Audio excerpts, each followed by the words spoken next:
Because we're live. And you know what? Oh, could have told me. I should have. You know what? It's okay.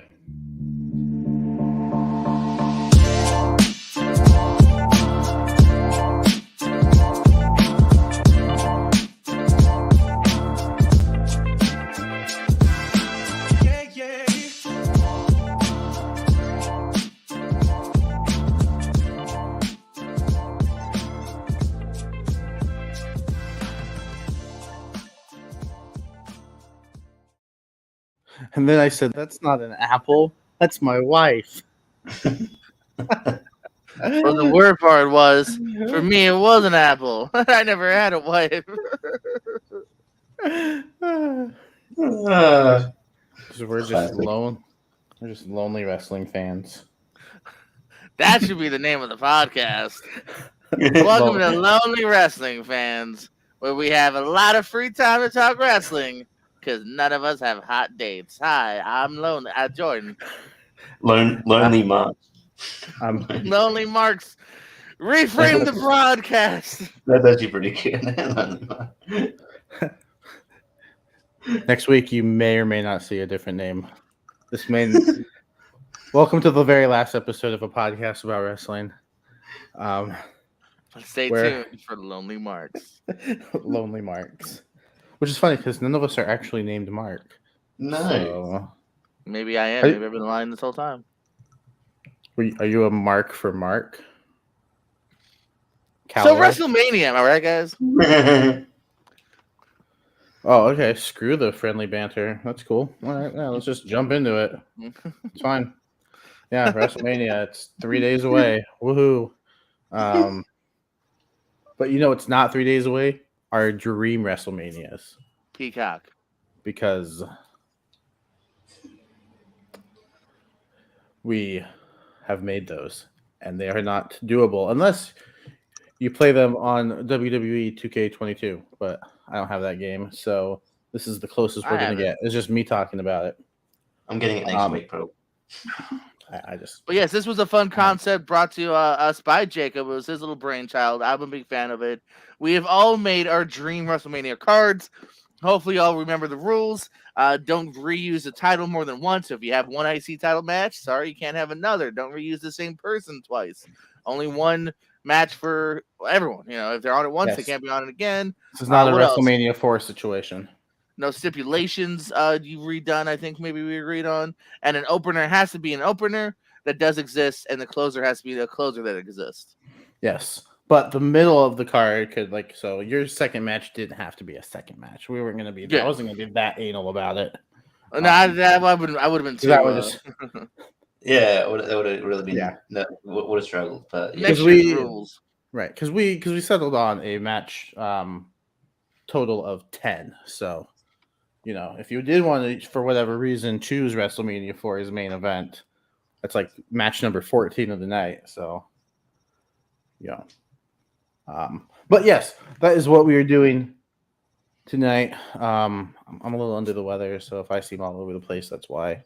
What we did is we each made a card of 10 matches that we think is the ultimate dream WrestleMania, and I don't know how many kickoff matches they chose, but I only chose 2 because I think 2 is a good amount for a kickoff. Anything else than that, it's Monday Night Raw, and you don't need Monday Night Raw before WrestleMania. I mean, if I'm being honest, you don't need Monday Night Raw at all right now. We'll see. They say they're going back to normal. We're going to see some big debuts. We're finally getting fucking Veer. We'll see, y'all. Do you think we see Veer, or does it get scratched? Oh, yeah. Vince goes, I was a little sorry, Veer. Sorry, we're pressed for time. Yeah. Like an Emelina thing where he comes out and it's like, no, I'm actually back with Jinder Mahal. My name is Robert. So yeah, let's just jump into it because we've wasted enough time. So I think the best way is just to go sort of back and forth. Go back and forth. You just one person get it all out. How do you want to do it? I think we go back and forth. So I think for the kickoff, we'll just do our entire kickoff, though. All right. We don't need to go back and forth. So, Jordan, what do you have for the kickoff? All right. So I went with a nice 3-match kickoff here. I try to book this event kind of like a booker. I actually have booked almost 100 events. Maybe you've seen probably 0 of them. And so I try to have a little bit of everything here. So I went to kick things off. We're going to go to WrestleMania. Hold on, I have my notes here. WrestleMania 18, and still in there, 6-man tag of Rikishi, Scotty 2 Hotty, and Albert versus Mr. Perfect, Lance Storm, and Test. Nice, fun way to kick things off. Get some names on the card. I love me some Mr. Perfect. Storm's underrated. You got the fans dancing with Rikishi and Scotty. It's a good way to kick off the night. You don't have to make it too long. Just going to get the fans into the groove, man. And then we're going to go and have a great cruiserweight match. WrestleMania 34, cruiserweight titles on the line. Cedric Alexander versus Mustafa Ali. Both technically with the WWE still being held down. They're fantastic competitors. There was actually several cruiserweight title matches you can choose from. Everyone should have a cruiserweight title match on their kickoff because there's sadly several that are good to choose from. And then finally, the main event of my kickoff, going to WrestleMania 23 here. That's right. He's on the kickoff for me. Ric Flair, woo! Teams with Carlito to take on Chavo Guerrero and Gregory Helms. Another decent match here, man. Just enough, Unfortunately, Flair, because of how we had to work it, I got Savage doing something else. You know what I mean? I got Taker doing something else. So there wasn't much left for Flair. So I'm happy to give him a spot here on my kickoff. And everyone here is kind of underrated and really worthy of a spot. That's a great kickoff. And yes, I agree. Everyone should have a cruiserweight championship match on their kickoff. If you don't, Richie, fix your shit. I do. Yes, no, do. Richie. I've got 3 matches on the kickoff, and I do have a cruiserweight title match. But first, we're starting off with the European title. The match I thought, given more time, would be pretty damn good, but it was still good given the time constraints. It was from WrestleMania 17, I believe. Test versus Eddie Guerrero. I'm going to use Eddie Guerrero. Good way to kick up your show. And then next from also from 17, we've got a 6. We also have a 6-man, which is the APA and Taz versus the Right to Censor. Fun little match there. And yeah, the main event, the kickoff. You got a cruiserweight title match. Buddy Murphy and Tony Nese from WrestleMania that was. All right, 2/3. I don't think you went with what we were supposed to do, but still a good kickoff, Richie, even if you broke some rules. Rules are meant to be broken. Because 2/3 of those were not kickoff matches. Oh, yeah, my bad. All right, Jacob, did you pay attention to the rules? I made the rules. I hope you paid attention to them. Doesn't mean you paid attention. I did so my first... So my first kickoff match is Andre the Giant versus Hulk Hogan from WrestleMania. No, I'm kidding. It's WrestleMania 4. It's Andre the Giant versus Hulk Hogan. No, I'm gonna switch my last second because you chose Buddy. You chose Buddy Murphy and Tony Nese. You chose Cedric Alexander and Mustafa Ali. So I'll just pull it back real quick, and I'll choose the other one. I'll choose Neville and Austin Aries for the Cruiserweight Championship from, I believe, WrestleMania 33. Might be 33, because I feel it's the one I'm at. 33. Let me just check that real quick while I discuss my other kickoff match, because, yeah, I think it's like the best way to kick off WrestleMania. High flying. Just gets the crowd into it, gets the fans into it. Fun action. I've never heard, at least in like the new iteration of the Cruiserweight, I don't think any of the matches have necessarily been boring, so they're all a fun way to kick off the show. I did not have 3 kickoff matches. I only had 2. And the second one is from WrestleMania 31, and that is the tag team championship match between Tyson Kidd and Cesaro, the Usos the New Day, and Los Matadores. Again, it's a way to get a lot of people on the card, a lot of people in the ring. A lot of people would have been mad if Los Matadores didn't make your list, so. I think it's more for me to get Cesaro, the Usos, and the New Day on the card, because I did debate going with Kofi Kingston in another match. Unfortunately, I had that title in another match already, which you will see later. Yeah, we're going to go to the openers. We're going to go to the openers. Fun. Real quick, because I'm going to throw this in right now. Who's singing America the Beautiful at your WrestleMania? Oh, I didn't even think of that. I'm going to cheat and say Lillian Garcia. She deserves it. Damn, that's a good put. Kid Rock. There you go. What about America? If you thought that was funny, you can catch Jordan tomorrow night. Live at Anthony's, 7 p.m. in Cape Coral, Florida. I will go because this is a Dream WrestleMania card.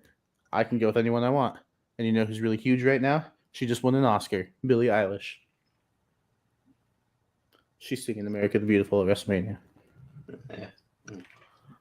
Accompanied by Aretha Franklin. Okay, anyway, openers. That'd be awesome. That'd be Jordan, America the Beautiful has just been sung. They've done the same video package for the 19th time, hyping up WrestleMania. Who's coming out now? We'll pull up that graphic I sent in. Oh, you made graphics.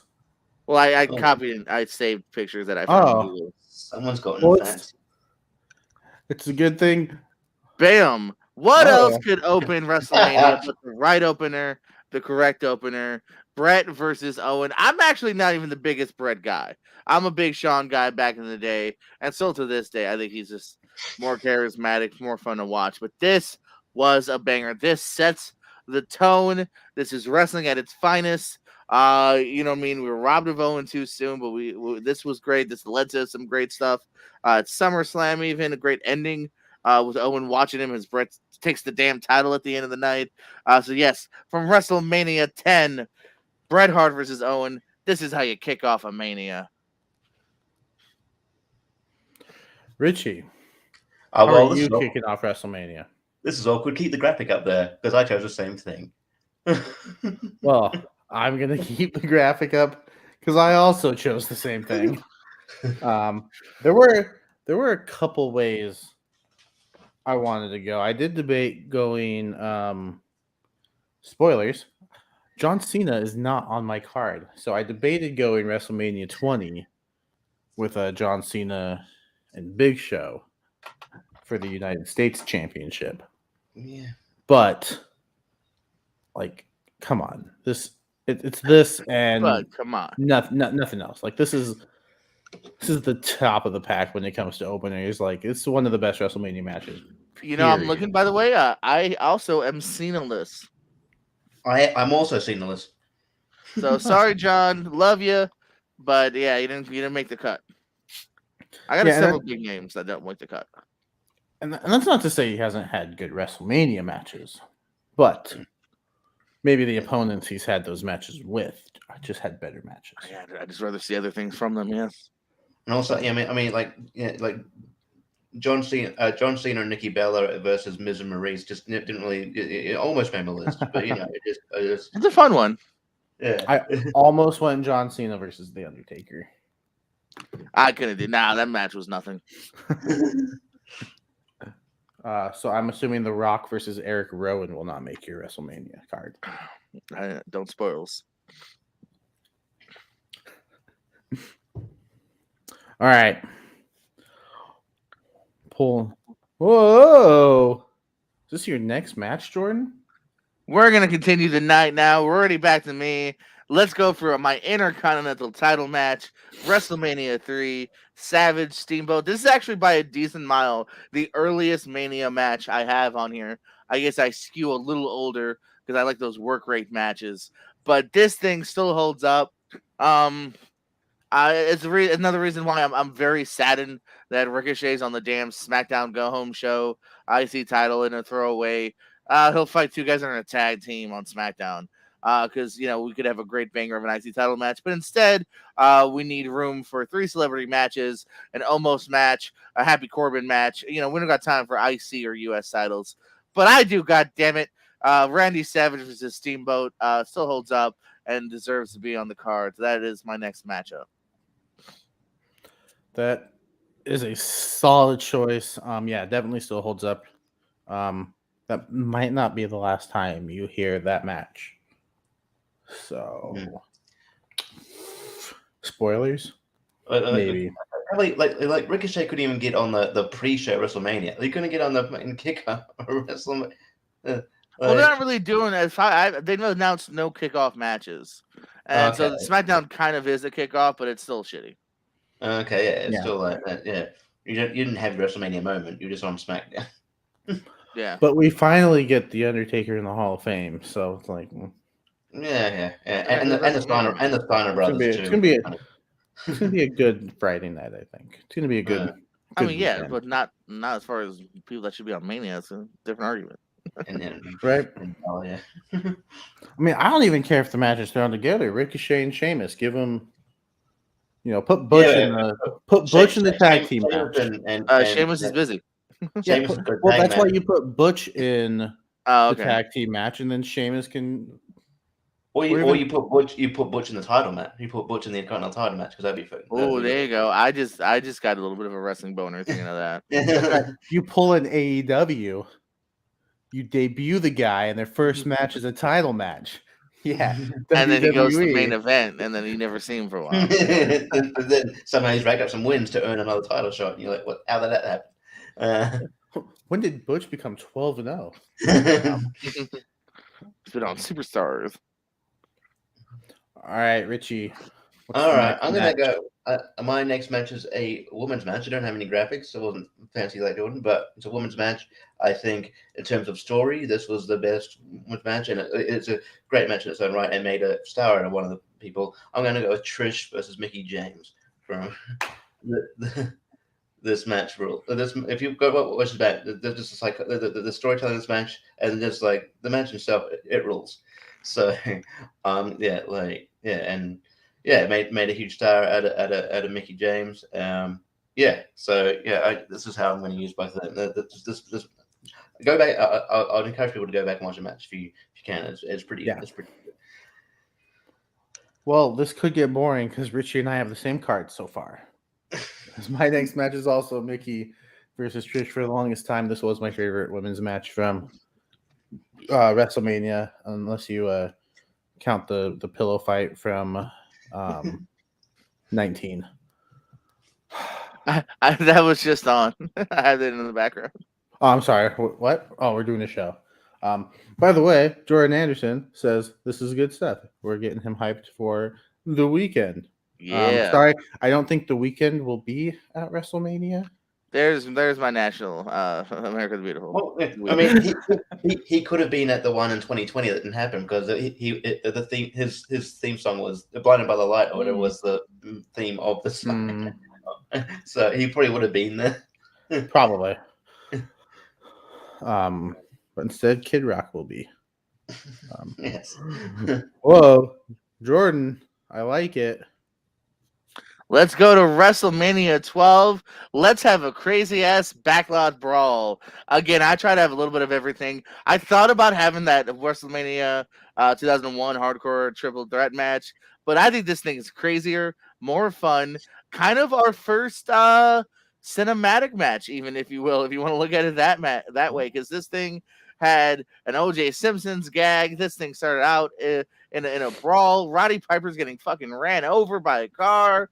And then you come to the arena, you wrap it up there, and you even end with the lingerie spot, which at the time, worked. Not everything works with some of the Golda stuff from back in the day, but this was just a lot of fun, man. It kind of is the thing that gives me some hope for like Stone Cold and Owens, because Piper at this point, kind of towards the end of his career, WCW milks it a little bit longer after this, but like he really hadn't done much in the WWF since like '92. at this point, and they work towards his strengths. It's a lot of fun. It's something different too than what you'll see from the rest of the card, which is something I try to keep in mind. So Piper and Goldust. Good choice. This wasn't even on my radar. I completely forgot about it. It's a good match. It's a good choice. I sort of clipped with Dustin as talking about this match. Sort of on that.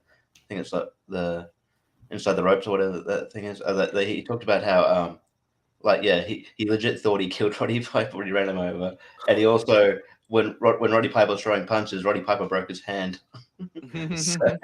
Wow. It's a brawl, baby. No, it's. I think, and it's good placement too. I think it's a nice break in the. You get the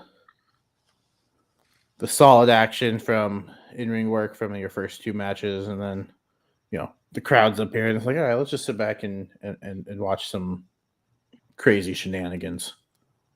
So, definitely thinking of this from the Booker standpoint. I'm thinking of it from the what are the 10 best matches I can put on a card. So we're definitely thinking this very differently. But me and Richie aren't thinking about this very differently because we've got the same card so far. Let's hope that changes. I don't think it's going to change here, unfortunately, because we've already talked about this one. My third match is Macho Man versus Ricky Steamboat for the Intercontinental title. This match is like one of the early really really good matches. It still holds up today. It's fantastic. I just it was ahead of its time.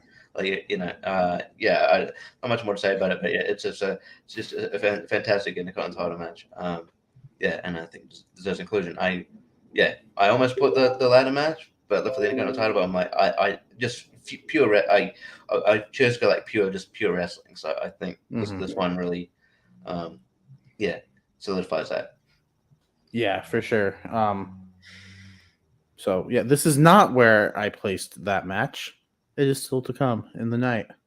My third match is we're already defending the WWE Championship. We are already defending it. It is not the main event match. That is reserved for another title. And my WWE Championship match that I decided to go with is from WrestleMania 20. Kurt Angle versus Eddie Guerrero. That's good. Yeah, I mean, good wrestling, good storytelling. I think this was like peak Kurt Angle. I think this is like that era when I think he was just at his best, like this going into 2006, or 2005, 2006.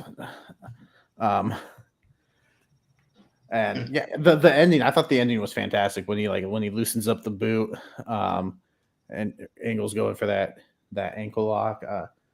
Really kept the feud going for later in the year as well. But as far as their WrestleMania match, I think this is one of the best. And even though it features like two of the best, I feel like it doesn't get talked about enough when it comes to like WWE Championship matches. So maybe I booked them a little too early, but I wanted to start off with a bang. So I'll be honest. Except for the first match and last match, I just put them in order of when they happened in real life. So I actually didn't put much idea into the actual order. I know we're doing that. So I had this later just based on time wise. But yes, I also have this match. This is my title match as well. Eddie defending against Kurt Angle. Just a great match, man. Like you said, maybe overlooked because even that year it wasn't the main event, it wasn't the main focus.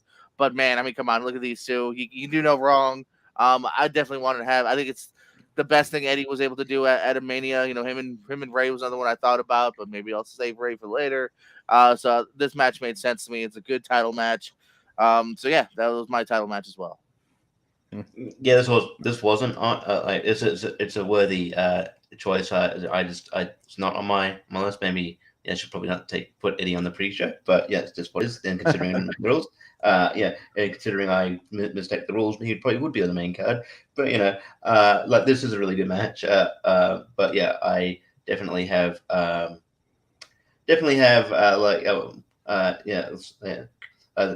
One of those, Kurt Angle's definitely, I'll say, is on my card, but no, I've used him differently. But like Eddie versus Kurt is a really good match. Just the ending. I think it's one of the best, like one of the kind of coolest like match endings in WrestleMania. It's a fantastic match. I wish they fun kind of ending. Yeah, with his boot. Yeah.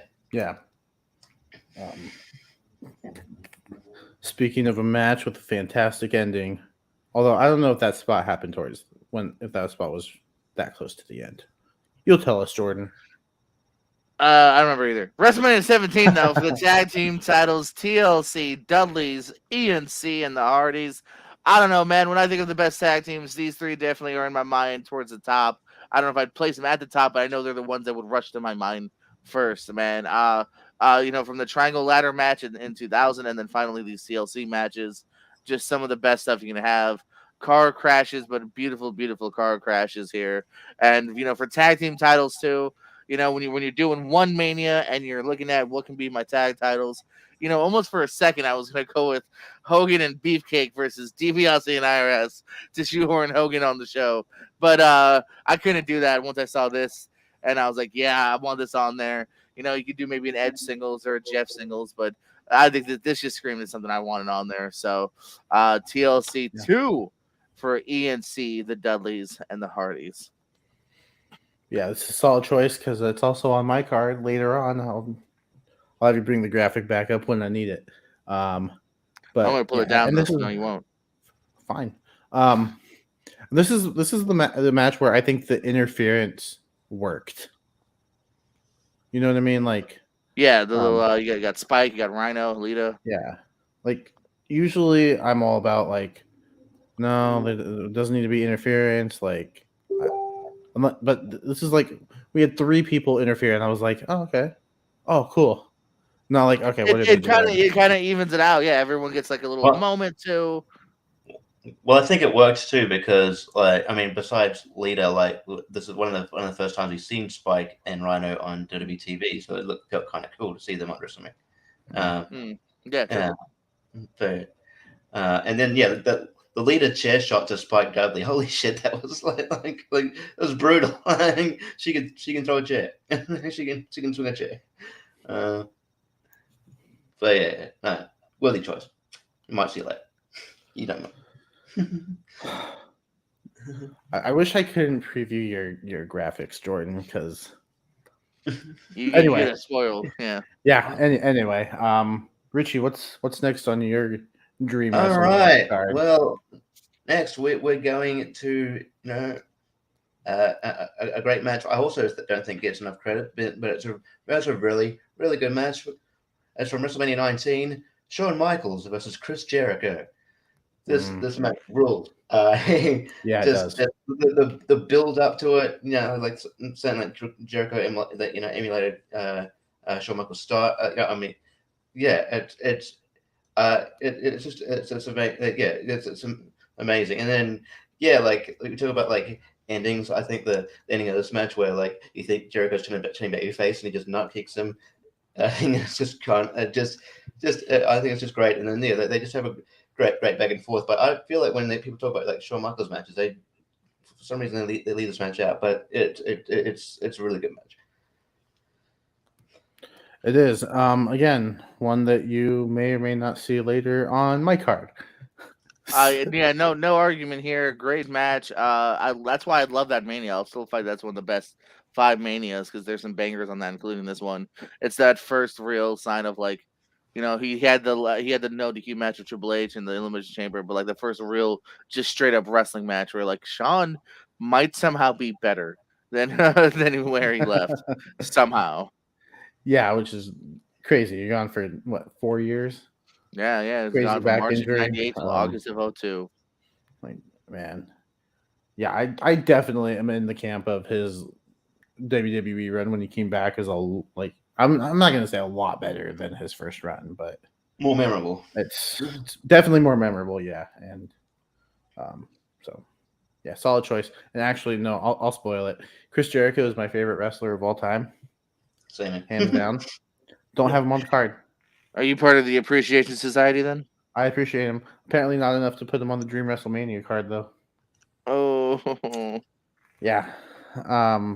So, match number 4 for me, I don't know if this was just to get these two guys on the card. Maybe it's because I'm just a big fan of their characters right now.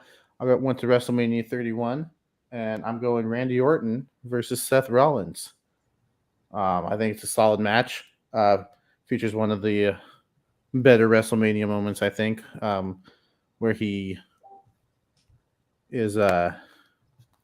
Jordan, don't message me don't distract me like that. I'm not gonna mention it. Where Randy Orton counters the curb stomp into the RKO. Maybe I just wanted to get that moment on the card because I think it's highly memorable. I think it's like top 3 RKO counters of all time. I would say it's like to me the first one is Evan Bourne one where he counts and then it's that one. He did one recently, which is with Chad Gable when Chad Gable was doing a moonsault on Raw, which is amazing. That's my number 3. Like it's those 3 that you just mentioned. He's got a lot though. So it might be like one of my favorite counters of all time too, like that and like Shelton Benjamin jumping off the top rope into the super kick. I think that was really solid. But that didn't happen at WrestleMania, so we're not going to talk about that. Only WrestleMania. That's all we're talking about. Of course, Seth Rollins lost, but I think we all know how the night ended for him. Spoiler alert, that moment will not be happening on my card. Just wanted to see him get RKO'd from the curb stomp. Still one of the best cash-ins of all time, though, I will say. I think it's the best cash-in of all time. I'll just say that real quick on this match. I love this match. This match was on my list for a while. I changed it to something which I'll get to later, and there's a reason. So I'll explain that later. But this was on there for a minute because yes, it's a good one. Good single showcase for both of these men. For sure. And I think it was just I think it's because I've just been thinking about them now because I think they're 2 of the best in WWE right now. So I was like, let's just skip them on the card and WrestleMania 31. Let's do it. Yeah, when we were BSing the 3 of us, I think it was off air. Yeah, I had Rollins in my top 5 going today because I find him so entertaining. Yeah, even his meeting with Vince McMahon had me popping. Right. So you're saying that neither of these 2 are in your top 5 today? No, because one's not around. The other one has done 1 vignette. So we'll talk after Saturday. But yes, next up, match number 5 for me: The Rock versus Steve Austin, WrestleMania 2003, 19, number 19. I honestly think this is the best of their trilogy because unlike the other 2, where they had to be a little overbooked with heel turns and shenanigans and McMahon's, this was these 2 finally able to go out, not in the main event, and just have a straight up freaking clinic. Showed, I think they were The Rock. I don't think it was ever better than kind of right here as far as wrestling wise. This was sadly not knowing at the time as a fan the Swan song for Stone Cold, his final match. And like I said, I think it's the tightest of their trilogy. These 2 are arguably the 2 biggest stars wrestling has ever had. You could argue maybe Hogan, and that's about it. It's just as far as mainstream publicity. So they definitely, I think, belonged on this card, and this match is worthy of being on an all-time dream card. So yes, Rock and Austin from 19. Yeah, it's a solid choice again. I thought I'd see more more differences in our cards, but so far we're thinking alike, and I like it because it just shows that we have good taste. Yeah. And so these are the matches and nothing else. I think there's a moment if you watch back the WrestleMania 90 match where Rock wins and he whispers something in Austin. Yeah. He talked about that. He was like, oh yeah, thanks for everything. I love you. And he said, I love you back. And then that's when he taps on the stomach and then goes back and poses. But yeah, it's really good. I definitely, it's definitely worthy of that. I feel like WrestleMania 19 in general, for some reason, even though it's one of the better ones, just kind of gets swept under the. It's such a good WrestleMania, but it's a great WrestleMania, man. Yeah, it's my favorite, and I'm not just saying that because it's in Seattle and I live in Washington. No, I mean, Brock and Angle kill it. You've already said Jericho and Michaels. Hardy and Ray's a fun opener. That's actually a fun opener. I kind of thought about though. I remember, oh fuck it, the Hearts. It's got some good stuff on it, man. Other than the lingerie and the bad Nathan Jones, but even that match not that bad actually, because Nathan Jones is in it for 5 seconds and Taker actually works an all right handicap match. It's just not probably the ending of Triple H Booker T. I was like, Booker T should have won that match. That's true too. That actually is maybe why it's not quite the next level for me, but it's still it's up there. It's definitely my top 5. He should have won, yes, and I get that Triple H won because he was the guy at the time. Is he Triple H? Yeah. The only thing I didn't like is that it took him like 43 minutes and then to crawl over and pin Booker T. He put one arm over him as well. He didn't pin, and he still got the pin. Booker T's been napping for 37 minutes. He couldn't do this. Can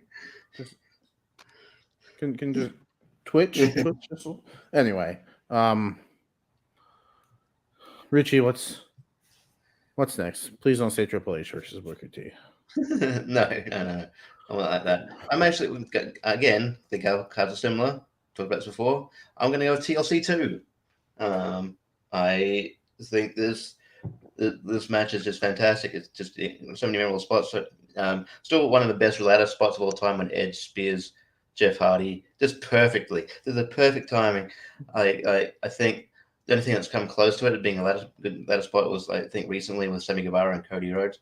But still, I still think, I just think that spot's amazing. But yeah, the whole match is just amazing. Just delivers. Obviously you see, like we mentioned before, the interferences work with Lita, Spike Dudley, and Rhino. It's just an amazing match that will hold up, in any generation. So. Yeah, I think this is easily one of the best tag team matches, easily one of the best ladder matches. Full of great spots, memorable moments. Just to address the chat real quick, Jordan, we will get to that later in the last half of the show. We will do our predictions and talk about this year's WrestleMania. So, you gotta keep watching until we get there. You can't leave now. Actually, he can. He can hop on right now and just shut us off. Anyway, next, my match number 5. We are halfway through the night, and I'm gonna hit you guys with another women's match. This time from WrestleMania 32, going Charlotte versus Sasha versus Becky. I mentioned earlier that Mickey versus Trish was my favorite women's match for Mania up until this one. I think this is just hands down the best women's match. What match? Charlotte versus Becky versus Sasha from 32. This one right here. Not for the Divas Championship, which is on her shoulder, but for the new Women's Championship, which is not the same as the Women's Championship in the Mickey and Trish match. That's why we can use it. Before anybody says, you're not following the rules. Yes, we are. Shut up. But yeah, this is the one, and then I think this is the one where, like, I didn't like the interference in this match. I didn't like Ric Flair at ringside. I understood why he was there, but I don't think he needed to get involved. I mean, this is like the biggest women's match of all time in WrestleMania. So, like, let it have a clean winner. Let the title reign start off with the, have a clean start. But it is what it is. I don't think it takes away from the action. Yes, the reason there's a graphic, it's on my list as well. That's my women's title match. You got the great first. I love the fact that they're like Divas title. Fuck you, bam, new title. Because I always hated the term Divas. It was never empowering to me.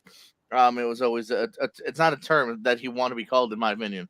So I'm glad that we did away with that with a nice new presentation, and we had 3 women that absolutely freaking killed it, man.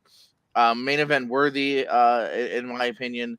Still all 3 killing it today.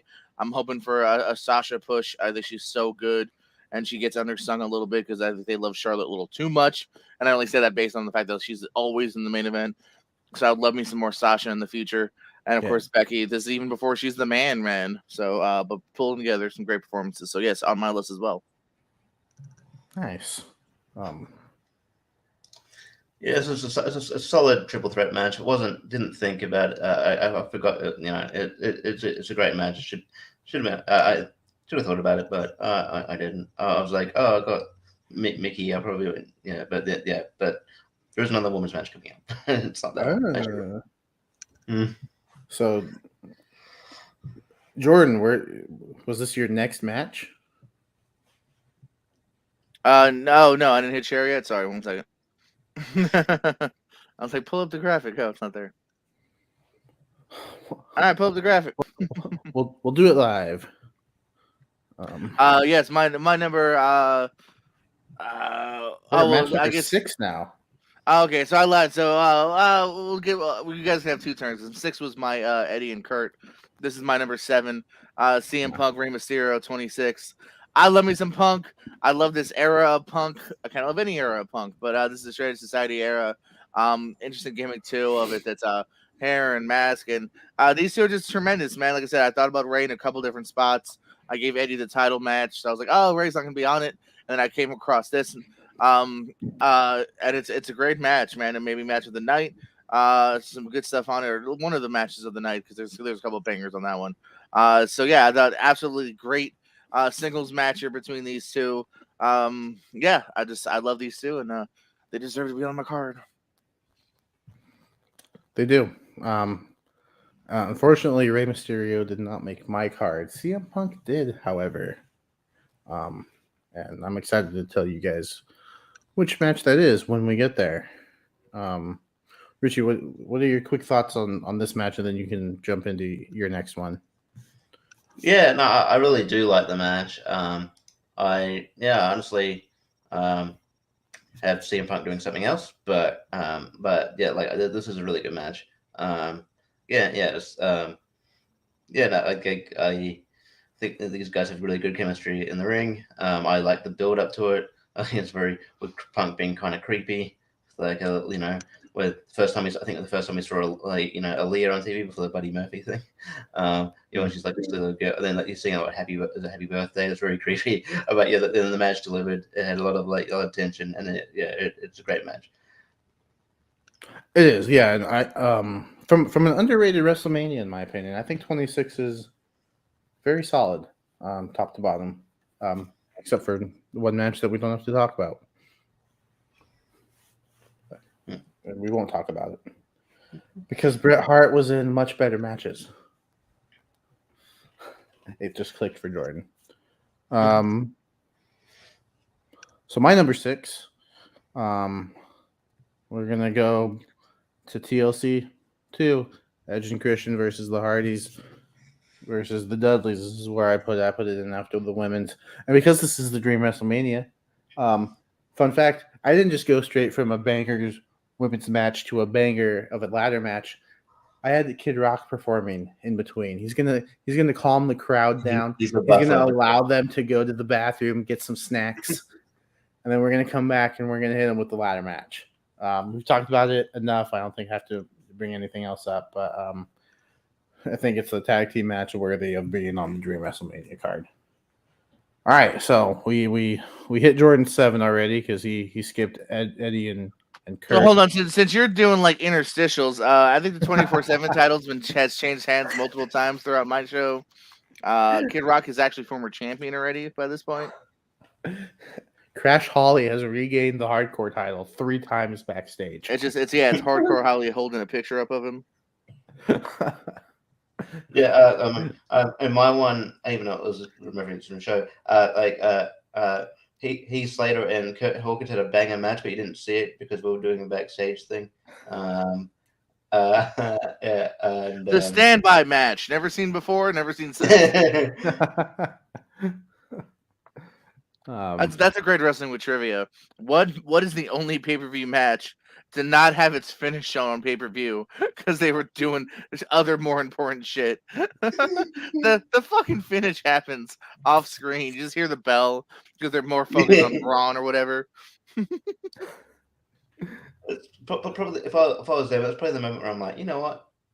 I'm probably gonna just sit out and just wait out my contract. Might not resign. Hey man, pay's good, man. You pay me to be an occasional jobber. I'll eat catering till then. But yeah, you said you had Eddie and Kurt at 6, and yeah, you're good. Keep going. Okay, so you had Rey Mysterio and CM Punk fall. Whatever. Richie, what's next? I remember. I didn't really have anything follow anything. Again, I put it in order. I remember. All right. I mean, this is following one of the people that we just talked about, but it's talking about Undertaker match, and he's gonna take on CM Punk because this match is really good. I think again, it's sort of I think it's a really good match. I think the build up was great. And again, I think maybe in Undertaker's sort of lore and his streak, I don't know if this match gets sort of talked about that much, but yeah, it's a really fun match. Probably one of the CM Punk's probably better WrestleMania moments, even though he didn't win. But because never truly main evented the show. But but this is probably a good. If you want a consolation prize, this is the consolation prize. This is like you get to take on the Undertaker and in a really good match. So yeah, that's mine. Oh, I mean, I'm pretty sure all of my matches except for one have shown up on your guys' cards. So maybe two of them so far. Because yeah, this is on my card. It's not next. It's not my number 7. But it's a solid match. Absolutely deserves to be on. My number 7, this is where I put The Rock and Austin from 19. Again, everything Jordan said. I think it's just the tightest of the trilogy because you don't have those heel turns, that interference. It's just them showcasing their ability. I think The Rock is one of the best heels in wrestling that we've seen. Austin, like the ultimate face. People just gravitate to him. So probably my favorite match from my favorite WrestleMania. So I had to include it. That was such a great heel run from The Rock as well. He was so entertaining. They just come back and did this Hollywood kind of up and stuff guy, and then just like, but he was so like you wanted to boo him, but he was so funny as well. It's like when he was in Canada, he's like, finally, The Rock has come back to Toronto, and in about 2 hours, The Rock is going to leave Toronto. And then the stuff with the hurricane and he was on fire at this point. But yeah.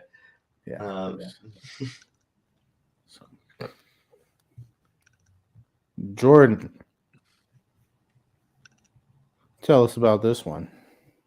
All right, so up next, as I said, I was thinking not Cesaro. I was thinking Rollins and Owen. I also was thinking Owen and Cesaro, or Rollins and Cesaro too, rather, at one point. But I went with this because hear me out. Again, sometimes you want to try to get those stars on the card, and you also want a little bit of a mix. We've had a lot of singles matches from all of us, including myself. So this is that nice break. This is where you have a multi-man match. You know what I mean? It doesn't need to go super duper long, but enough to get a little bit of these 6 men in there. You've got your Roman, your Ambrose, your Rollins. People love the Shield. Owen, gonna go down as one of the best of all time. Let's get him in there. Big Show, legendary career. Sheamus, luckily he was friends with Triple H, so he's had a great career. So why not get these 6 in? Fun 6-man tag. If I did order things, this would probably be like my semi-main event or like right before the semi-main to give you a little bit of a cool down before the bigger bangers. So 6-man tag, the Shield versus Orange, Sheamus, and Show. Nice. I thought you were gonna go Shield versus New Age Outlaws and Kane, but nah, I'm glad you went with the better Shield match. Yeah, because at that point, like it's a very short match, and I mean New Age Outlaws are kind of done by then. Yeah, it's there just to make Shield look strong. I wasn't looking for anything like that this year. I still want a good match, and it is a good match too. On top of that, yeah. I'm glad we got a couple Shield matches at WrestleMania before they broke up. So, yeah, no, solid choice. And I agree about putting it in that spot. I kind of went the WrestleMania 19 approach, where after the title match or the tag team title match or whatever, everything was like main event level. that's kind of how I went. But Richie, what do you? I honestly forgot that match. Like, I'm not saying it's not anything to the match, but like, maybe just because of so many matches, I totally forgot that that 6-man existed. I'm like, oh, that match happened. But yeah, it's a decent match, I think. But yeah, well, I mean, we're talking about like wacky match. I think Jordan referenced this before, but this match had like no business being as good as it was. And I'm going to go the hardcore triple threat match from WrestleMania 17: Raven versus the Big Show versus Kane. This match ruled. I don't know why, but this was so entertaining. Like, from I think Raven almost cutting off the power to the whole fucking pay-per-view feed. like him being thrown through thrown through a window by Kane. Big Show getting thrown through a door, and then the giant leg drop off the stage at the end. It was so. I'm like, man, why is this match so good? It was This is a really fun match. So yeah, it's mine. Yeah, I mean, I figured somebody would have it, and I'm not surprised that it's Richie. I don't know what that means, but thanks. You just seem like the hardcore fan, yeah, the Raven fan. I do tend to skew hardcore. I like the hardcore stuff. So yeah, that's all it means. That's all it means. And Jordan doesn't care apparently. Jordan when in that. And John, what's your opinion on this match? Is it good? Oh, you don't say, Jordan. Okay. I forgot you were gonna come to me. Sorry, I was gonna do something real quick. No, I said before, like, it was a lot of fun. I thought about it, and I only didn't because because I went with the Backyard Brawl. It was kind of like my hardcore crazy match. But yeah, this is a lot of fun. This is the epitome of why I and many people had hopes for the 24/7 title, because we thought we were gonna have fun like this. Instead, I think the Mania segment we're gonna get is who's the better looking couple. I think is what they hinted at. Tamina's engaged to Zawa, and Dana's engaged to Reggie. Both couples being together now, but 3 weeks, so good for them. I'm sure we'll see them as much as we see Otis and Mandy together in about 2 months. So are they still together? That was the point of my joke. Is that like they even reference that they've been referencing. I forgot what his name was, like Malik Blade, or like they've been referencing somebody else has a crush on her without any hint that she's supposed to have a boyfriend last time we checked. Mm-hmm. What if like 2 months into that, if they go that route, 2 months into that relationship, Otis just shows up on NXT? Like, he should. I've thought of that already. He really should pop up and be like, guys, back off. I'm still here. And he's heel. That'd be a whole new fun dynamic. Like, they're both heel right now, Both champion. Oh wait, they lost. Sorry, Otis. No, that'd be fun. Maybe we'll talk about that at some other point. But this is the point in my card where I placed CM Punk and the Undertaker. I have it here. This is probably my favorite CM Punk WrestleMania match. I think he does good in the Money in the Bank matches, and I think his match against Ray was solid. Same with his match against Jericho, but I think this is like his best.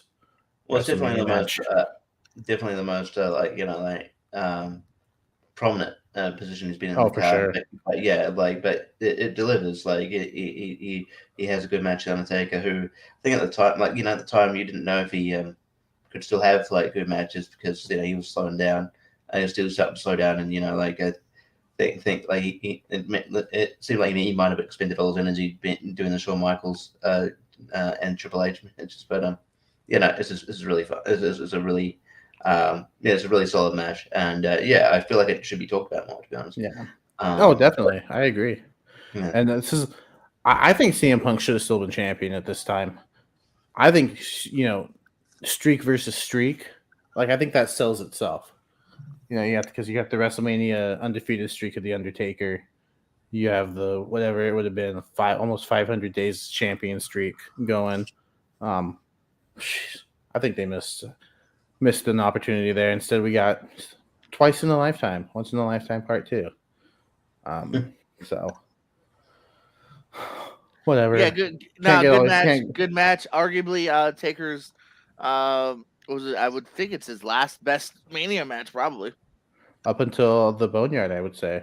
Well, even that's how I always feel like that's such a different discussion. But like for like a last normal banger, like this is it. Yeah. Yeah, I can't think. I wouldn't say his match with Wyatt was okay, but it's not on this level. His match with Shane went way too long. So yeah. Yeah, and it was alright, but it also didn't warrant like Shane shouldn't have had that spot, which is another common thing. No. Keep Shane McMahon in the back of your mind, guys, because we may talk about him later. Okay. Oh yeah, I was about to mention that. Yes. So, I'm not talking about him. Fuck that. We might have to. True. So I'm assuming that your semi-main event, Jordan. Yeah, the match you talked about before, fantastic women's title match, bringing respect back on that title. Becky, Charlotte, Sasha. Yeah, no, it's a solid match. I still think it's I go back and forth between this and then the women's main event as which one I think is the best, but I think it's this one. It's this one. Let's be honest. By far, so this one doesn't have Ronda. It's true. That's true. Richie, what is your semi-main event? All right. Now, I will preface this by saying this was the semi-main event of another show, which in the placement of the card kind of did hurt the main event, but I'm still going to do it. I think The Rock versus Hogan. I think at WrestleMania, it's not a if you judge it on a full match, not great, but the atmosphere that it's if you can bottle that atmosphere and then put it to this WrestleMania that covered doing, that's just like you can't emulate that. It was fantastic. Just the emotion going to that match. It's and then again probably like Rock and Austin, like two of the biggest wrestling stars of all time. And then the kind of psychology, the play out of the match was just worked beautifully. I think it was just a special moment. So yeah, Rock and Hogan. Solid choice, yeah. Chris Jericho and Triple H definitely had a hard time following it. So I didn't personally put Hulk Hogan on my card because I think if I did, this would have been the match, but then I wouldn't have been able to put The Rock and Austin on. So that's my feelings exactly. I'd rather have Rock and Austin. Yeah. But yeah, right. You can't deny the energy of this. I remember letting my music teacher borrow the VHS because he was interested in seeing in this match. Two of the most charismatic guys out there ever. Yeah, no, I mean it's definitely a WrestleMania worthy match. So what else is a WrestleMania worthy match? Match that has been on both of your cards so far. And this is finally where it's landed on my card. This is my semi-main event. I'm going Randy Savage versus Ricky Steamboat for the Intercontinental title. Let's hype the crowd back up. Even though they're probably still pretty hyped from the Undertaker continuing his WrestleMania streak. We've talked about this match already, so I'm not really going to say anything else. But best Intercontinental Championship match in WrestleMania history? Yeah, probably. I mean, there's. I mean, it's this, and then you go Big Show, Cody Rhodes. I was like, yeah. I mean, like one could argue. I am surprised that none of us has put Shawn Michaels and Razor Ramon on now. That's simply because I have a different Shawn that I'm about to talk about right now. Wait, you mean this one? It is main event time for Jordan's Dream Mania, and the only way to end Mania is with two of the best of all time career streak. Mania 26 brings to you, brought to you by Slim Jims, evidently, Shawn Michaels, Undertaker. Arguably to the better of the two, but maybe not. That's how good these two matches were. Unlike The Rock and Cena, this was a rematch that we needed, just because it was that flippin' good. It was warranted. It is a great way to have a send off if you don't include goddamn Saudi Arabia. That's not a knock on Saudi Arabia, just those shows rather. The fact that we had that weird bald Shawn Michaels tag match. But let's act like that doesn't exist, just like we act like Scrubs season 8 doesn't exist. It really ended on 7. What are you talking about? I don't know. I made a weird Scrubs reference. That's how I feel about it. Because Scrubs ended with a great finale, and then they came back for like a weird, No, it didn't. Like season. Okay. Oh, okay. So you're with me, right? There is no other season. Okay, cool. I don't know what you're talking about. Anyhow, there's your Scrub Shawn Michaels reference of the week. But yeah, this is my main event. This is the main event I figured I'd go with from the get-go, and I did after looking at all the cards. I don't think you can end on a bigger, more epicer way. And yes, epicer is a word. Google it, y'all. And if not, it means more epic. Means the epicest. Yeah, so HBK Undertaker. Chef's kiss, as the kids nowadays say. I think that's the thing. I would want a chef to kiss my food. Hold on, Richie's about to fight me. Not to, yes, but like I agree, it's a great match. But like, were we supposed to choose a main? Did it main event Mania? Did it actually main event Mania? It did. Yeah, it main event 26. I pay attention to the rules, unlike you, Richie. Oh yeah, okay. I didn't realize it main event. I forgot it main evented. I forgot main evented. Eddie Guerrero on your pre-show and from a main match. Don't question me. I forgot it main event. You made the mistakes, not me, Richie. Not this man. I'm going to be off. No, I forgot. Okay, I forgot that. Yes. All right. This is a worthy thing. I might have. Yeah. Anyway, it's all good. Yeah. Funny because we both, Jordan, have a Shawn Michaels match in our main event slot. It's just not the same because I've already picked an Undertaker match. But I do think this is the better of the Undertaker Shawn Michaels matches. I think 25 is good, but I think what hurt it was that break in the middle after after Taker does his dive, and there's just kind of a break in the action for what felt like 18 minutes. Oh, it does not. It doesn't, but it's like a good 3 or 4 minutes. Blame Snooker's son. And I don't know, like it like brought it down, and I'm like, all right, we're gonna keep going. And what are you gonna check on him? Is he dead? Because he landed right on his head. Is he an actual dead man now? No, he's moving. Okay, good.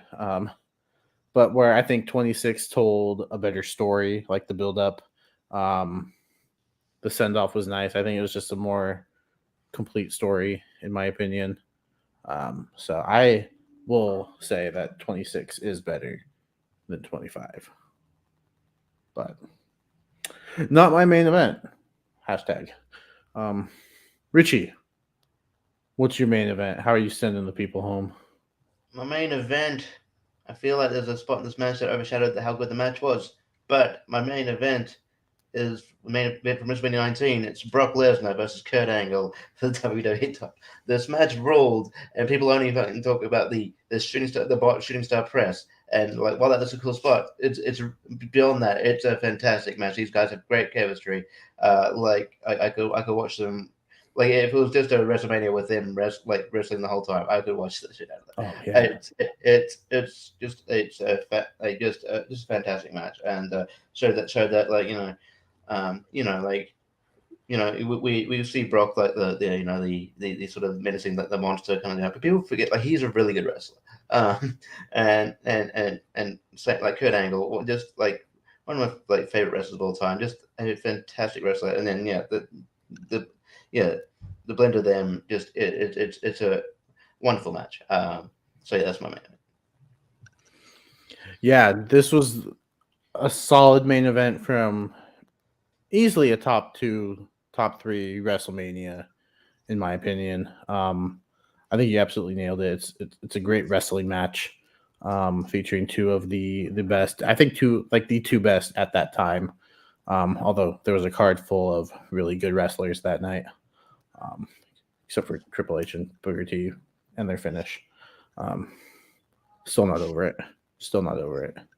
Jordan, how do you feel about the main event of WrestleMania 19? No, good choice. As I said, I'm with you on the love for this mania in general, and this is one of the reasons.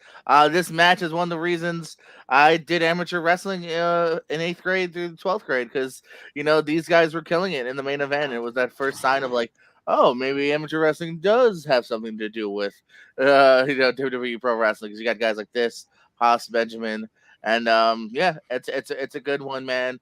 It's not a good one. It's a great one. No, he was against Austin that night. Not The Rock? Yeah. Okay. Gotcha. Anyways, what is main eventing my dream WrestleMania? We're going back to WrestleMania 20, where Shawn Michaels and Triple H both lost the World Heavyweight Championship, and nobody won it. Name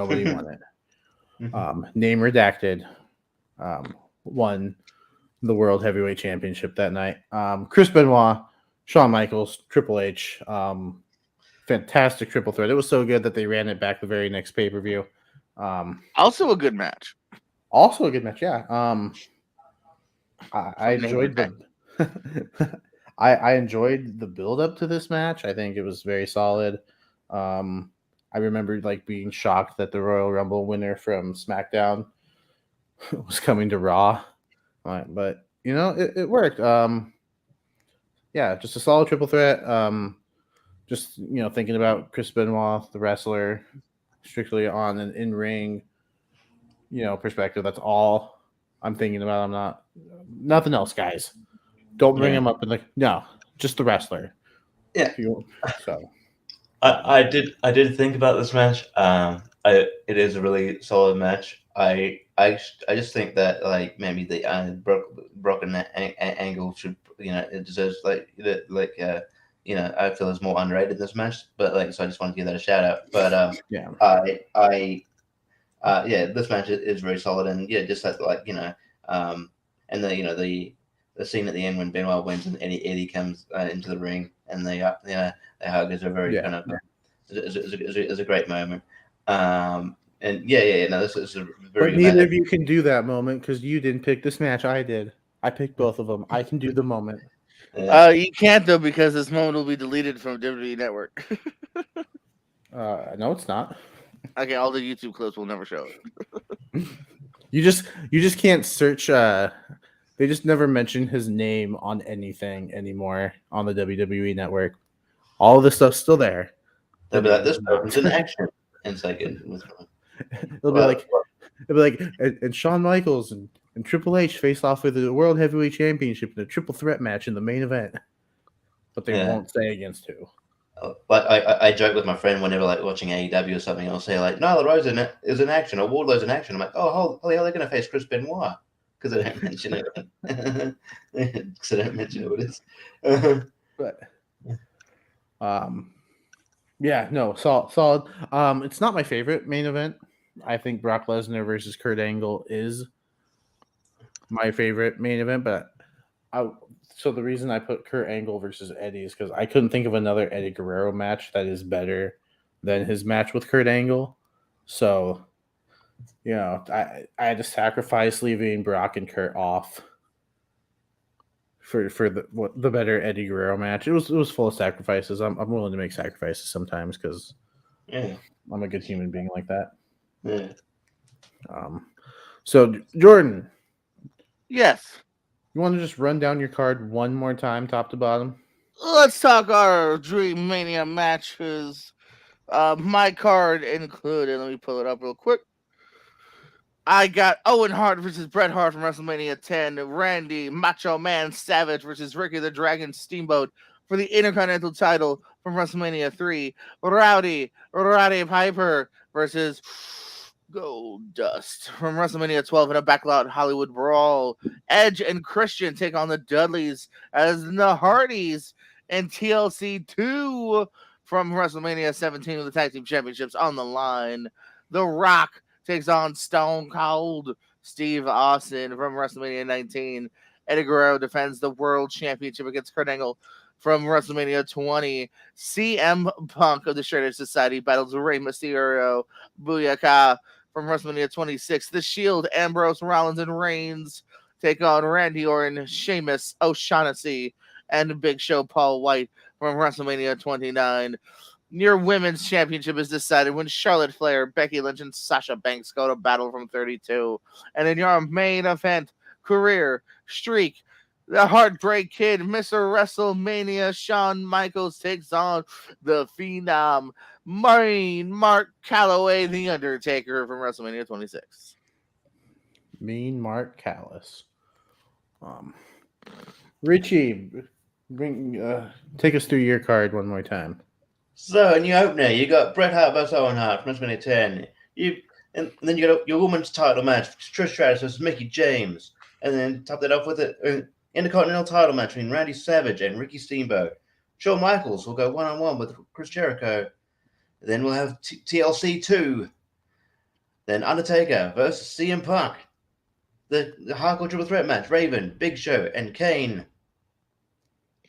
The Rock versus Hulk Hogan.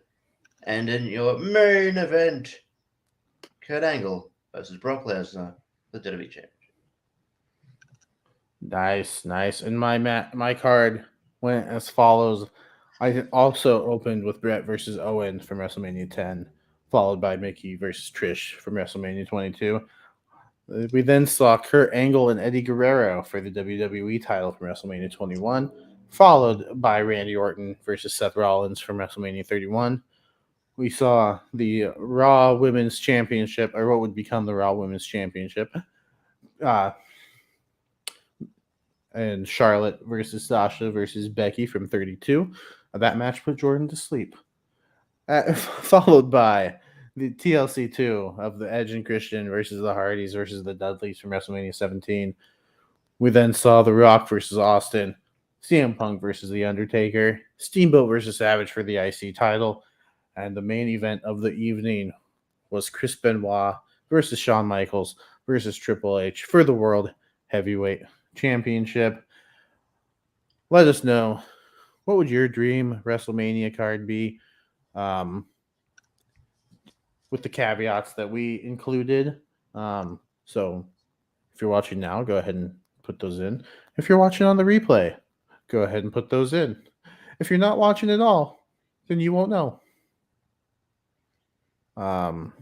So that is our dream WrestleMania. Now let's talk the real WrestleMania. Just real quick, we can shoot through it. 2 nights of action. I believe there are 14 matches currently booked. As of the last time I looked, I think there were 7 per night. But you know what? Wikipedia can be wrong sometimes. So, Jordan, do you have graphics for every match? I got graphics, baby. Pull it up. We can leave it up as we go through, and I'll cycle through. So we're set on. This is night 1, Saturday. That's how it's being built for now. April the 2nd. We got the SmackDown Women's Championship. Charlotte Flair taking on Rowdy Ronda Rousey. Not that excited for it. We've seen this kind of match before. We saw it in Triple Threat before. I think it won't be as good. They've done some decent hype for it. Mostly when it's a brawl more than promos. I don't think Rousey's a very good promo. But the brawls have been fun, although I don't think the match will be that great. I'm not that excited. I think Ronda's going to win. I think she's going to get her title back. Richie, what about you? What do you think? I honestly would have preferred Ronda and Becky, just because they've got that history and they were going to have a match and then it got screwed up. So I thought that there's enough history there that they would do that. I understand why they did Ronda and Charlotte. I feel like maybe this match has potential to be shat on by the live crowd, just because the Charlotte's very divisive. They don't like people she's really good. People don't like her being sort of they feel like that she's overpushed, and then Ronda, who's sort of got that MMA stigma to her, and it's not doesn't warm herself to the crowd. When she's supposed to be a babyface. So I'm not.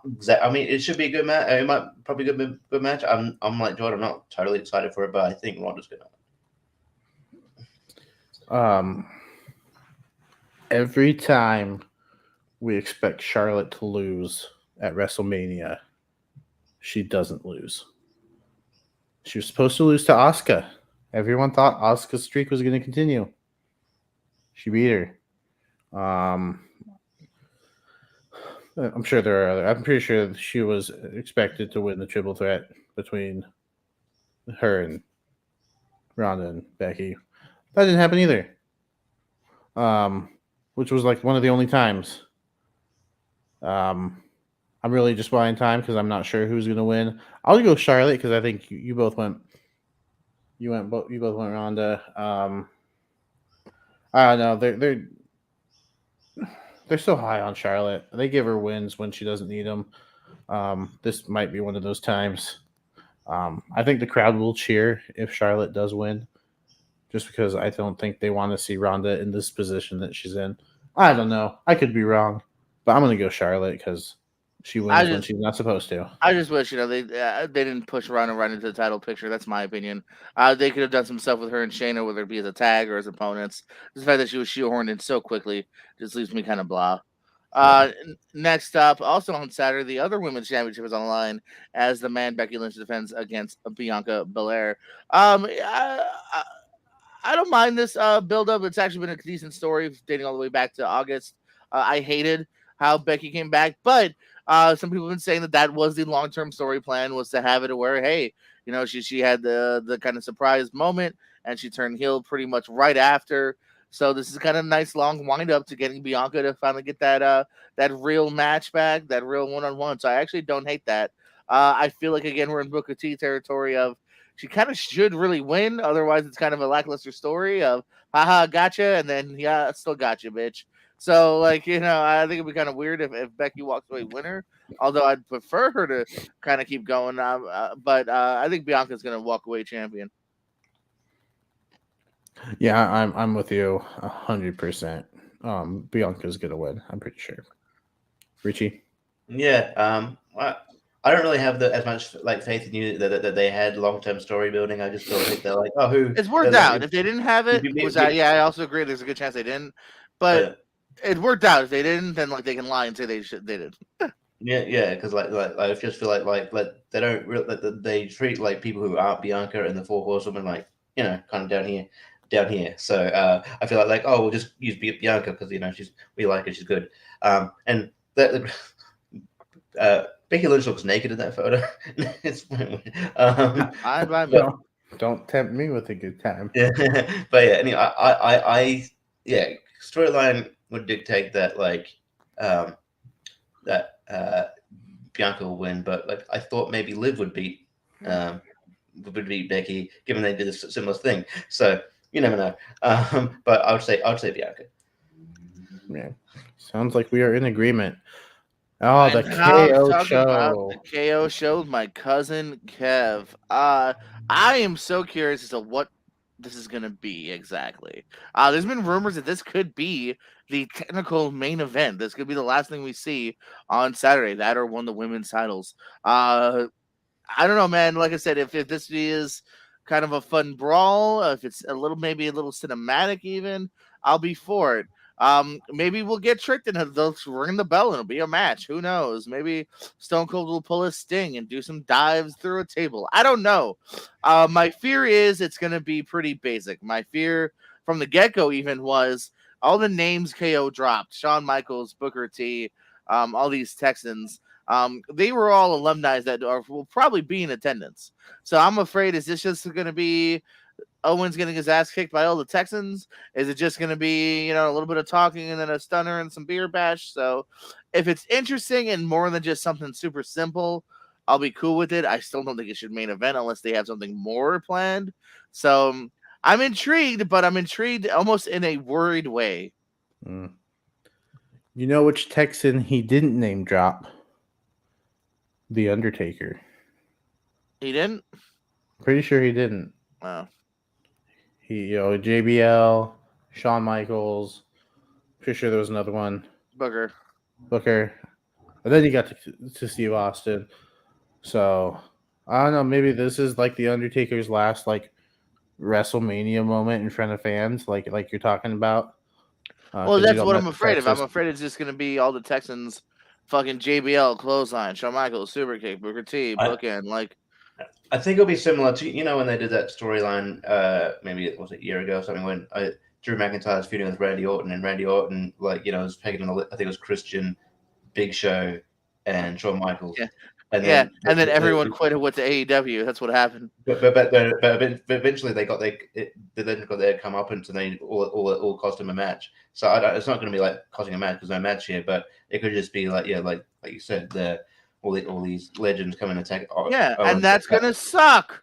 Attack Owens, and then the last thing you'll see is Austin give a stunner to Owens, and then and it's going to be cool. Yeah. This could have been on fucking Raw 1000. This is going to be a hyped main event thing. So that's what I'm saying. That's my fears. Yeah, that sounds shitty to me. That sounds like something we would have on Raw old school, not necessarily a super hyped, KO show mania. It'd be all right. Okay, like because they're hyping it up to be like potentially a main event thing. That's the wrong thing. If you weren't expecting something to happen and KO just came out and goes, oh, I'm not wrestling, and just did a thing, and then Austin came out. Like if you weren't expecting that any segment like that, then I'll be like, okay.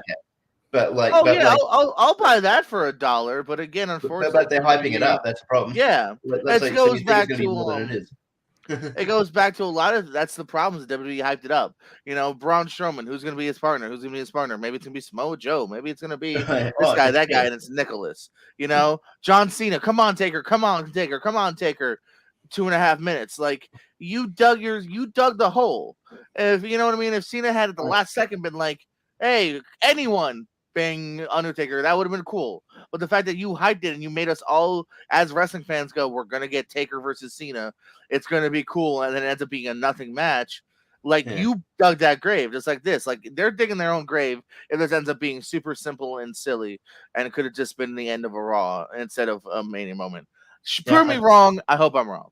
I know people don't like the AEW WWE comparisons all the time, but like the problem, and you can make an argument AEW bringing too many people, but like the thing is that when Tony Khan announces like, oh, there's gonna be a surprise, and it actually delivers, you're like, oh shit, cool. It's not like it's not. Yeah, I don't know. They don't dig themselves a hole really. But they don't pull that punch without actually having a plan usually. Yeah. I think we're going to finally find out that it was Stone Cold Steve Austin that threw the pie at Kevin Owens. I will take everything I back and go, you know what, WWE, if they say you don't have long-term storylines, we are wrong.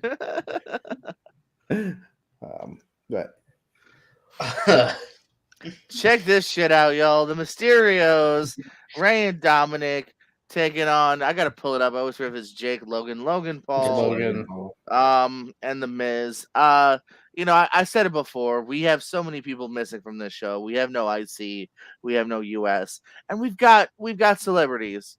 You know what I mean? Did we need Knoxville and this guy? I'll let McAfee pass because he's a constant staff guy. He's a constant commentator, and he gives a shit. And he'll probably put on a decent match. I bet you McAfee's been at that PC with Theory going over shit. Here you have some Instagram douchebag that I don't care about, and even Knoxville. And I like Jackass, and I actually have sung the praises of Knoxville being an underrated actor in drama when he wants. But okay, let's take on this douchebag. I just don't care, man. I remember NXT a couple weeks ago.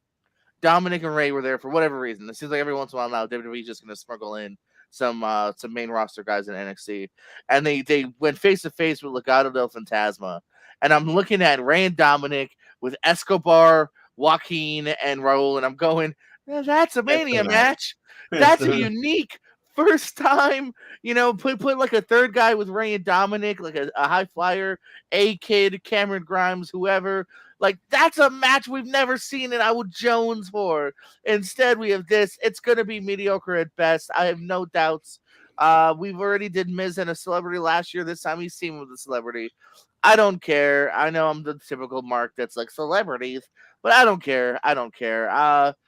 I'm afraid too the celebrity's gonna win too. Like I feel like this douchebag is not gonna do the job for the Mysterios. Yeah, pretty. I mean, yeah, it is, and it's unfortunate because it's this and an actor and taking up spots. So I think sadly it's gonna be Miz and him winning too because I feel like he's not gonna want to do the job. I feel like he's gonna want to look strong, as most celebrities do. And I think he gets the pin. He gets the pin. Probably. Yeah.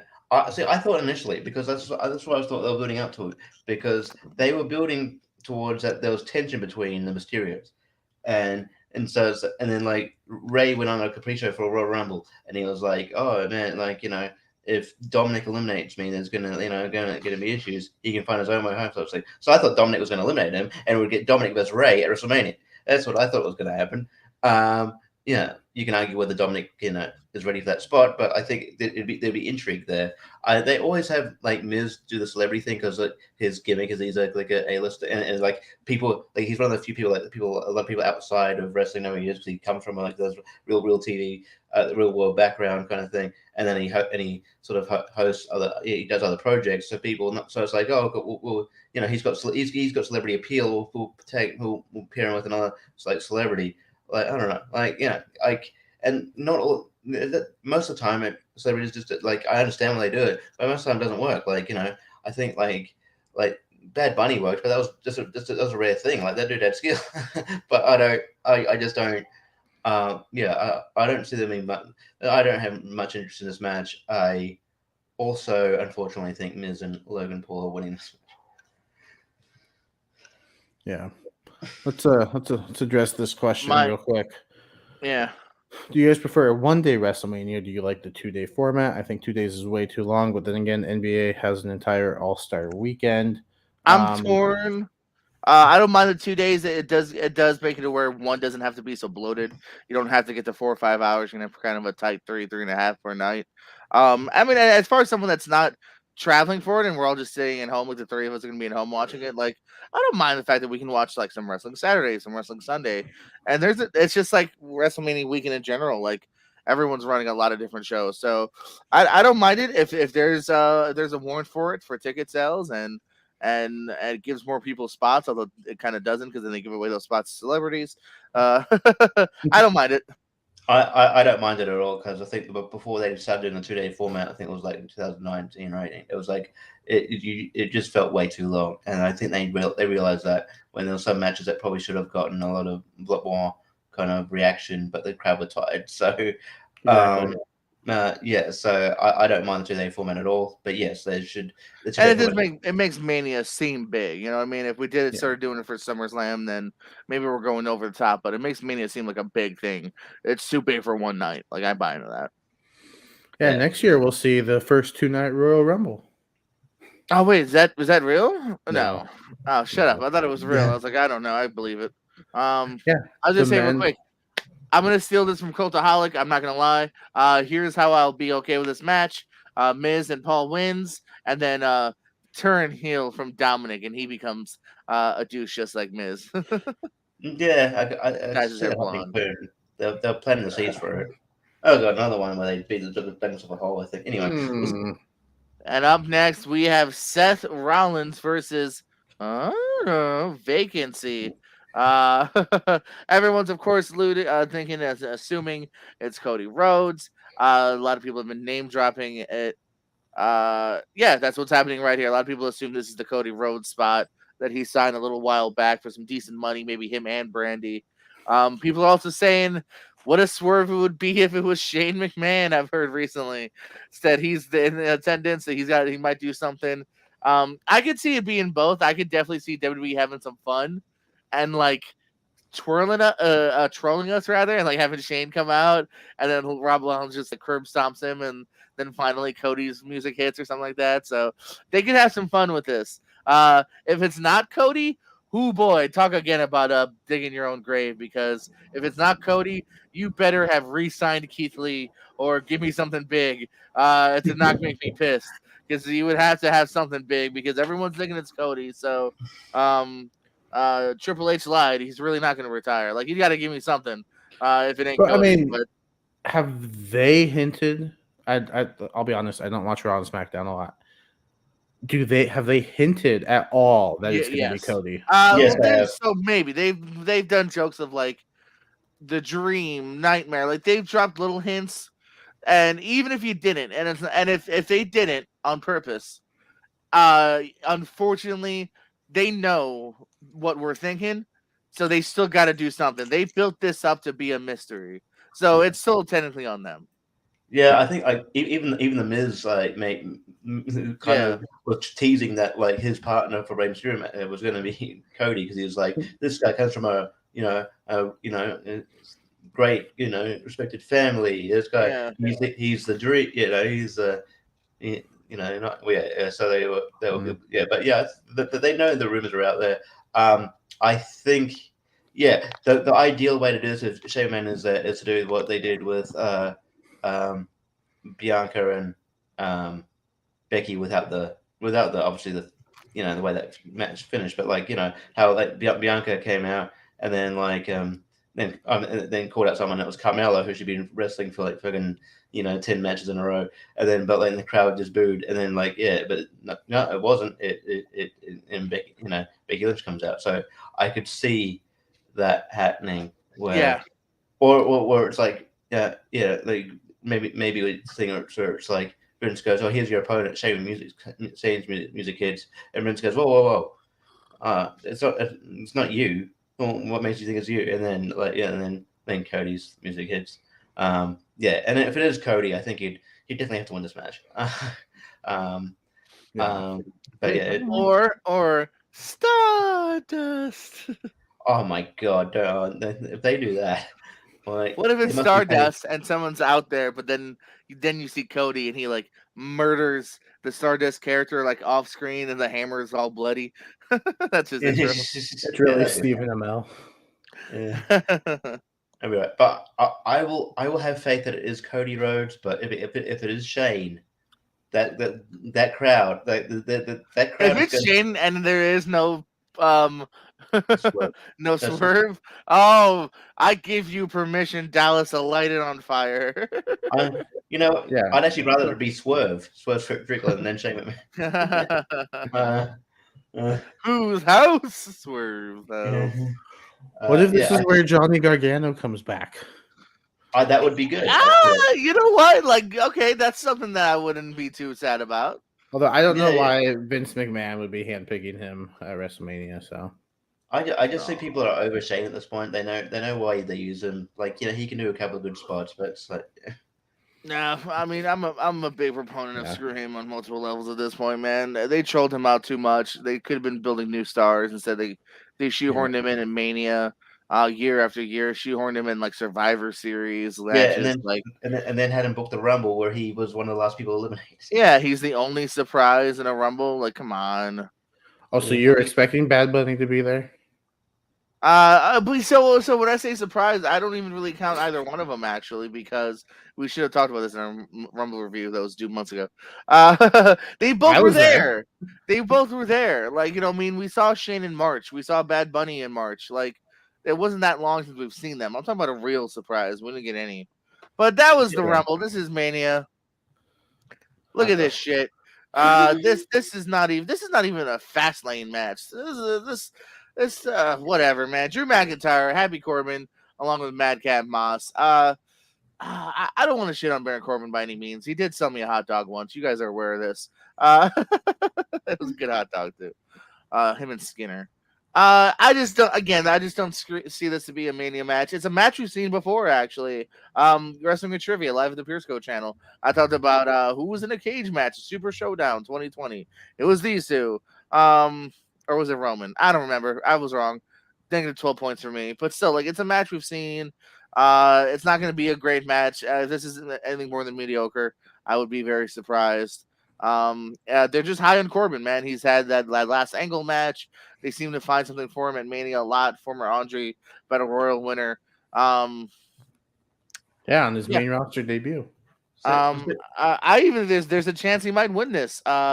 We didn't really talk about who would win this. I'm thinking Cody probably. Cody. If it's Cody, yes. Cody. If it's Shane, Rollins needs to win. No. If it's Shane, I'm going with Shane just because they would. They would. But I mean, at the end of the day, yeah, you know what? I'm gonna say Corbin's gonna win it just because they would. Yeah, I'm on board with that. I think Corbin's gonna win because why not? Why wouldn't he? I just Why think not? this is such a waste of Drew McIntyre. I think Drew McIntyre is one of the more talented people on their roster, and then you have like a built-in storyline where like I would have maybe added him to one of the title matches because you have a built-in thing which like he won the he achieved his moment, he won the title, but it was in front of nobody.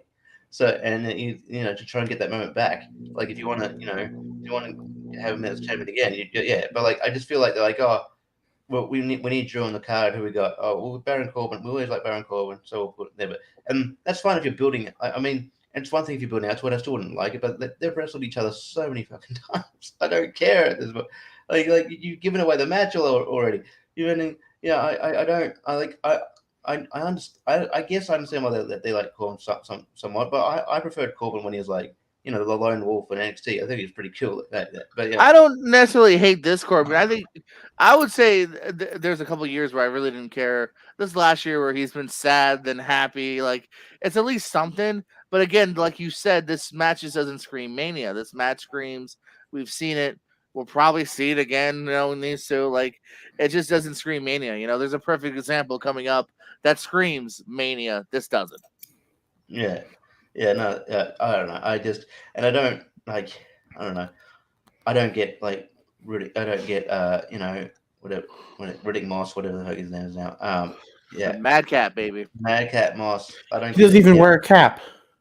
Yeah, Madcap. I don't get his gimmick. I don't know how it's supposed to get him.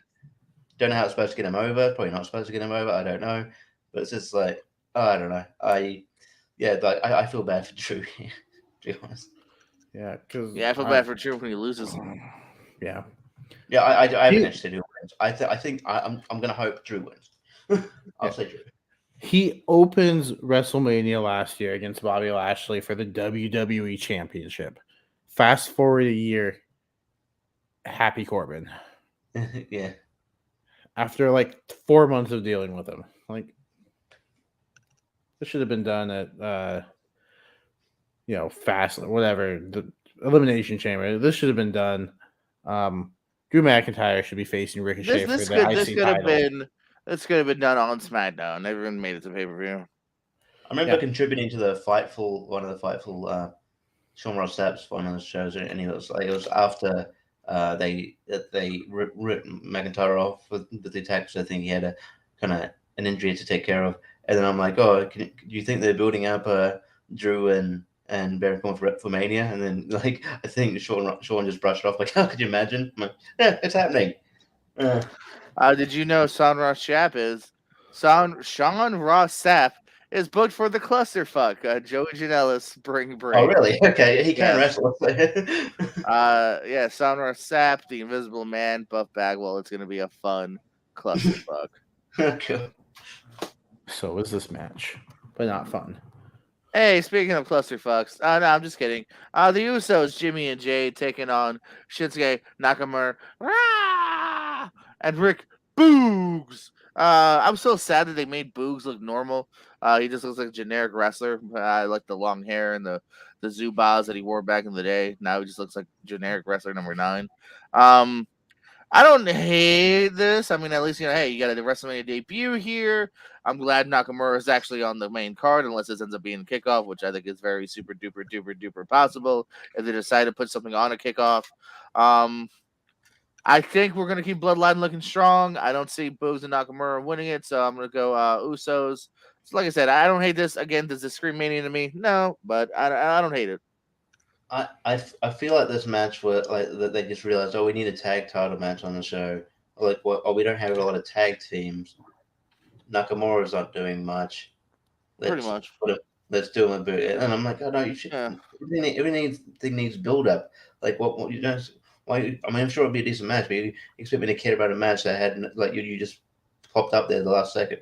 So I don't know. They've had a little bit of build up. They've built this up a little bit, not a lot. It's like but like it seems like a match that you would build up to. I don't know if you want to do a pay per view, do it for Backlash or something. WrestleMania Backlash.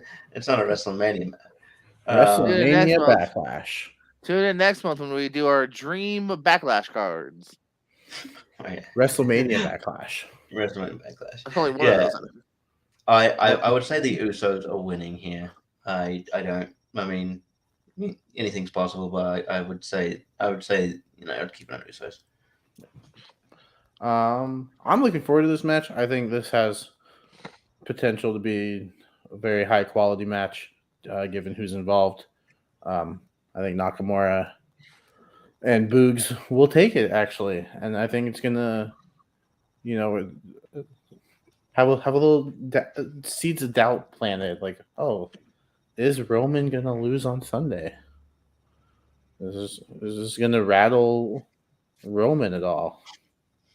So, I think weird side note. Watching WrestleMania 19 just reminds me. I got to message Sylvain Grenier later. Oh, I like to drop names sometimes. All right, we're still on Saturday, y'all. We're not even on Sunday yet. Sadly, I would imagine this was a 6-man tag originally with Big E, but now a tag match. Kofi, Xavier taking on Ridge Holland and Sheamus, accompanied to the ring by Butch. Butch. Of the Bushwhackers? Yes. Luke couldn't make it. At least they got one of them. Again, I feel like we've seen kind of versions of this recently, but this I don't mind. This makes sense as far as like these 4 are talented, as long as one of them's not doing over the head suplexes. These 4 are talented. Happy New Day's on the card. Good to see Xavier back. It's not like it's been that long, but I'm just happy to have them on my television.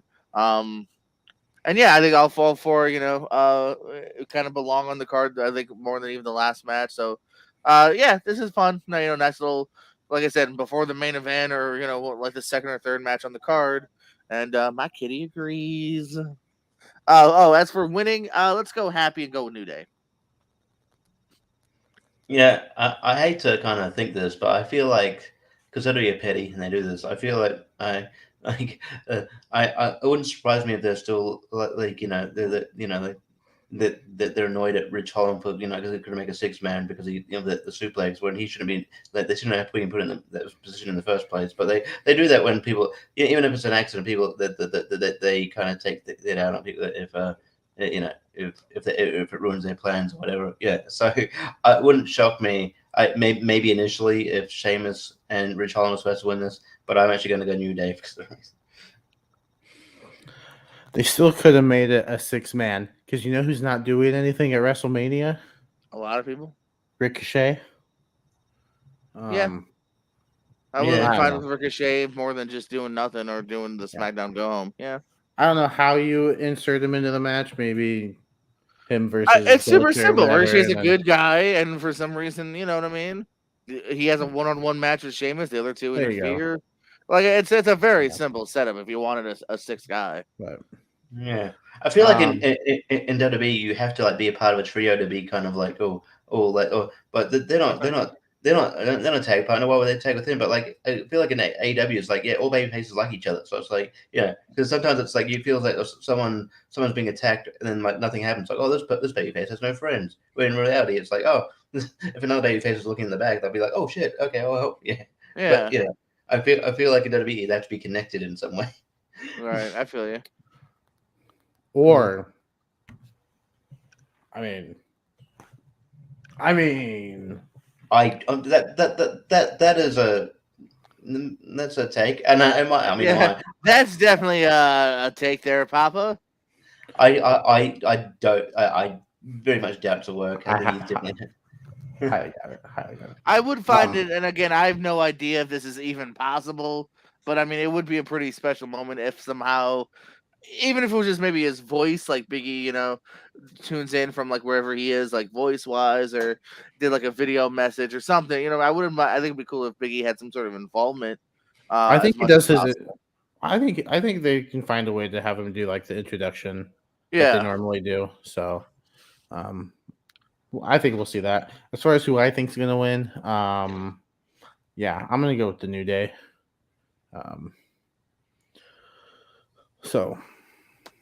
Yeah. We're on Sunday, y'all, and the likely main event is for the unified title. Until they decide in another 6 months that they need 2 titles, because they seem to be going back and forth on that for the last couple decades. So Roman Reigns, Bring Brock back the big Lesnar. gold.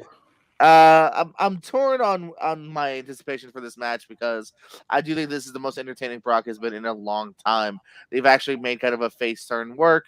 He's fun. He's having fun. He's talking for himself. He comes across pretty genuine too, which helps. And this is the most fun Roman's been in maybe ever.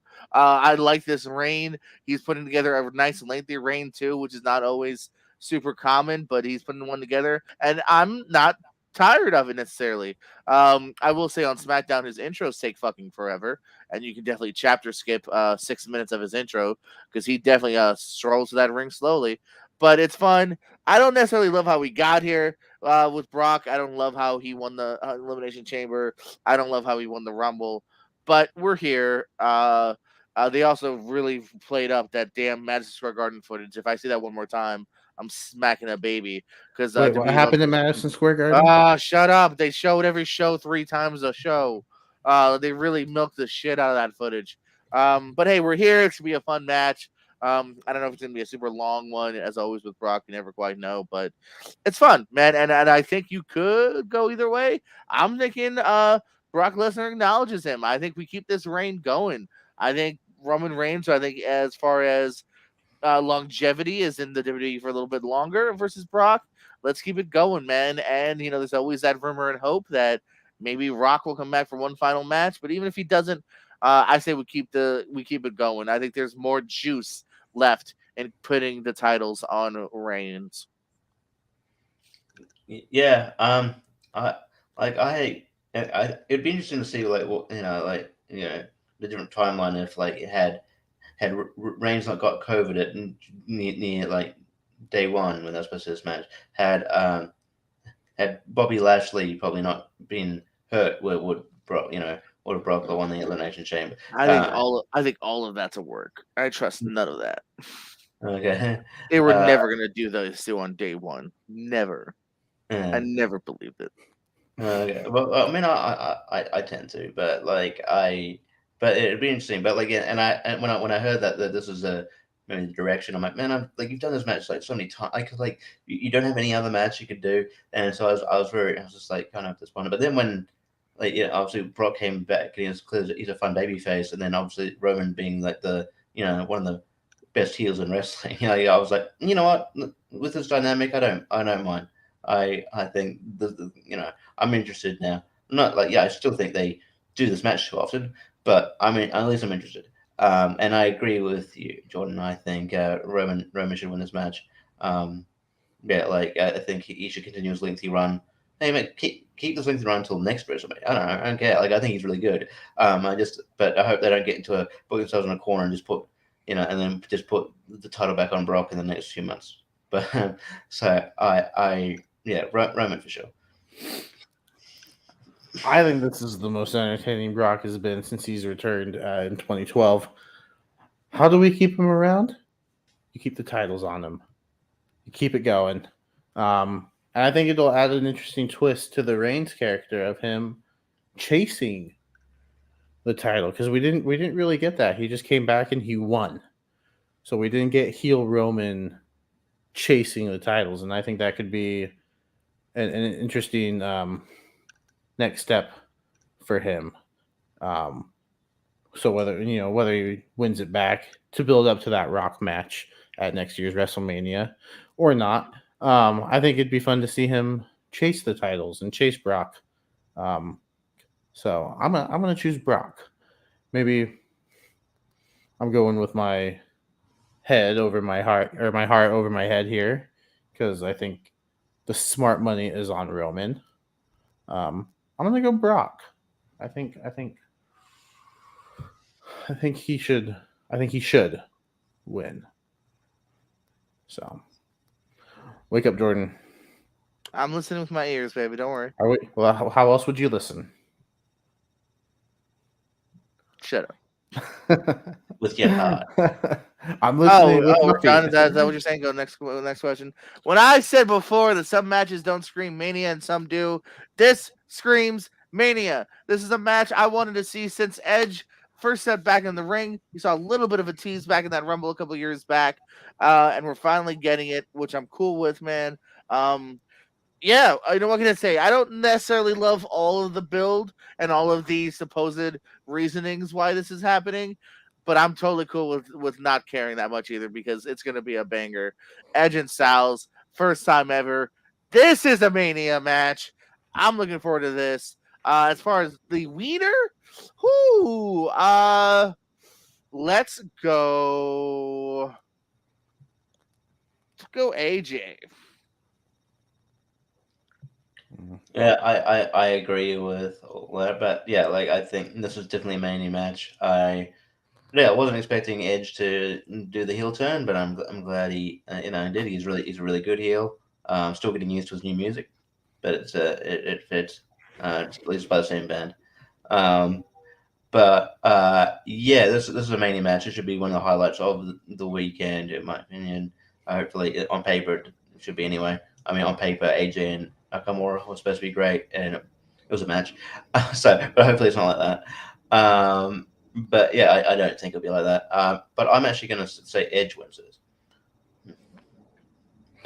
Yeah, this one's like tough to judge because I think both of them could use a big WrestleMania win. Obviously, Edge lost last year in the main event to Roman, where Roman pinned both him and Daniel Bryan at the same time. AJ last year won the tag team titles with Omos, but I wouldn't necessarily call that a big WrestleMania win. So I think both of them could use a big singles win at WrestleMania.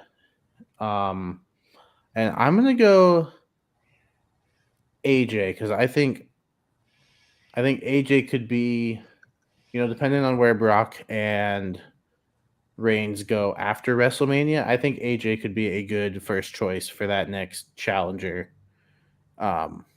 Once they're finished, going after each other with the titles. So, I'll go AJ, but it's so hard to judge.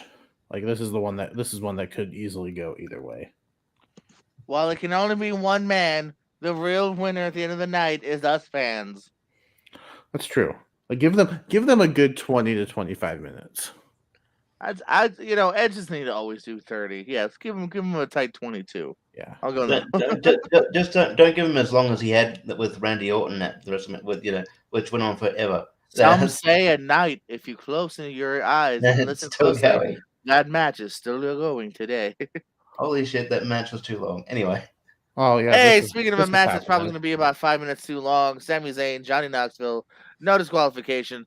I hope they build this like a Jackass mini movie. I hope this is cinematic where they go to the back. He gets smacked with a giant, hand.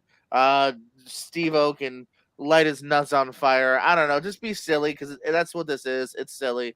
So give us some silliness. Also, I did call that phone number. The mailbox is full, Sammy. So if you can call me back, I'd greatly appreciate that. Your winner, Johnny Knoxville. Yeah, it has to be said. Even the stuff that they give Sammy, like he makes the most of whatever the shit they. I still want a full 2-hour movie about the conspiracy. I want to see the movie. It's in post-production. Yeah, get it out there. Like he's endlessly entertaining, and he's clearly yeah.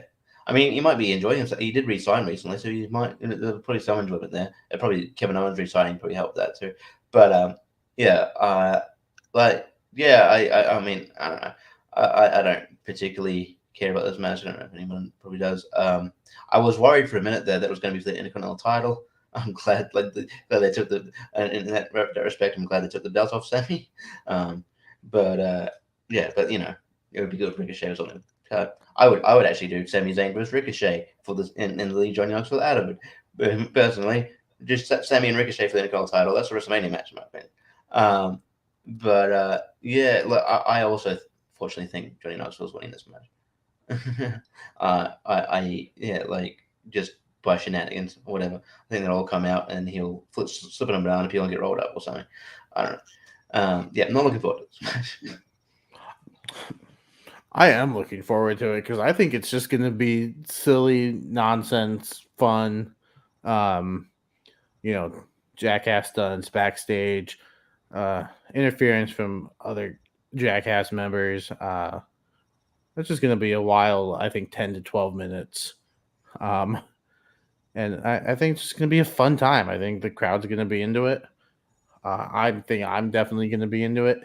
However, I don't think Johnny Knoxville is going to win. I think Sami Zayn does win. So Sami Zayn is my pick to win this match. Just bear with me, guys. I have a huge guest for the show. He's tuning in any second now. Talk amongst yourselves. Are you calling Sami Zayn? All right, guys. This is Sami Zayn. Enough's enough. Okay? Enough's enough. This is my number. Ha ha ha. You all called. Great. Please stop calling. Okay? I'm being nice. Just stop calling. Just stop calling. Okay? Goodbye. Sorry, mailbox is full.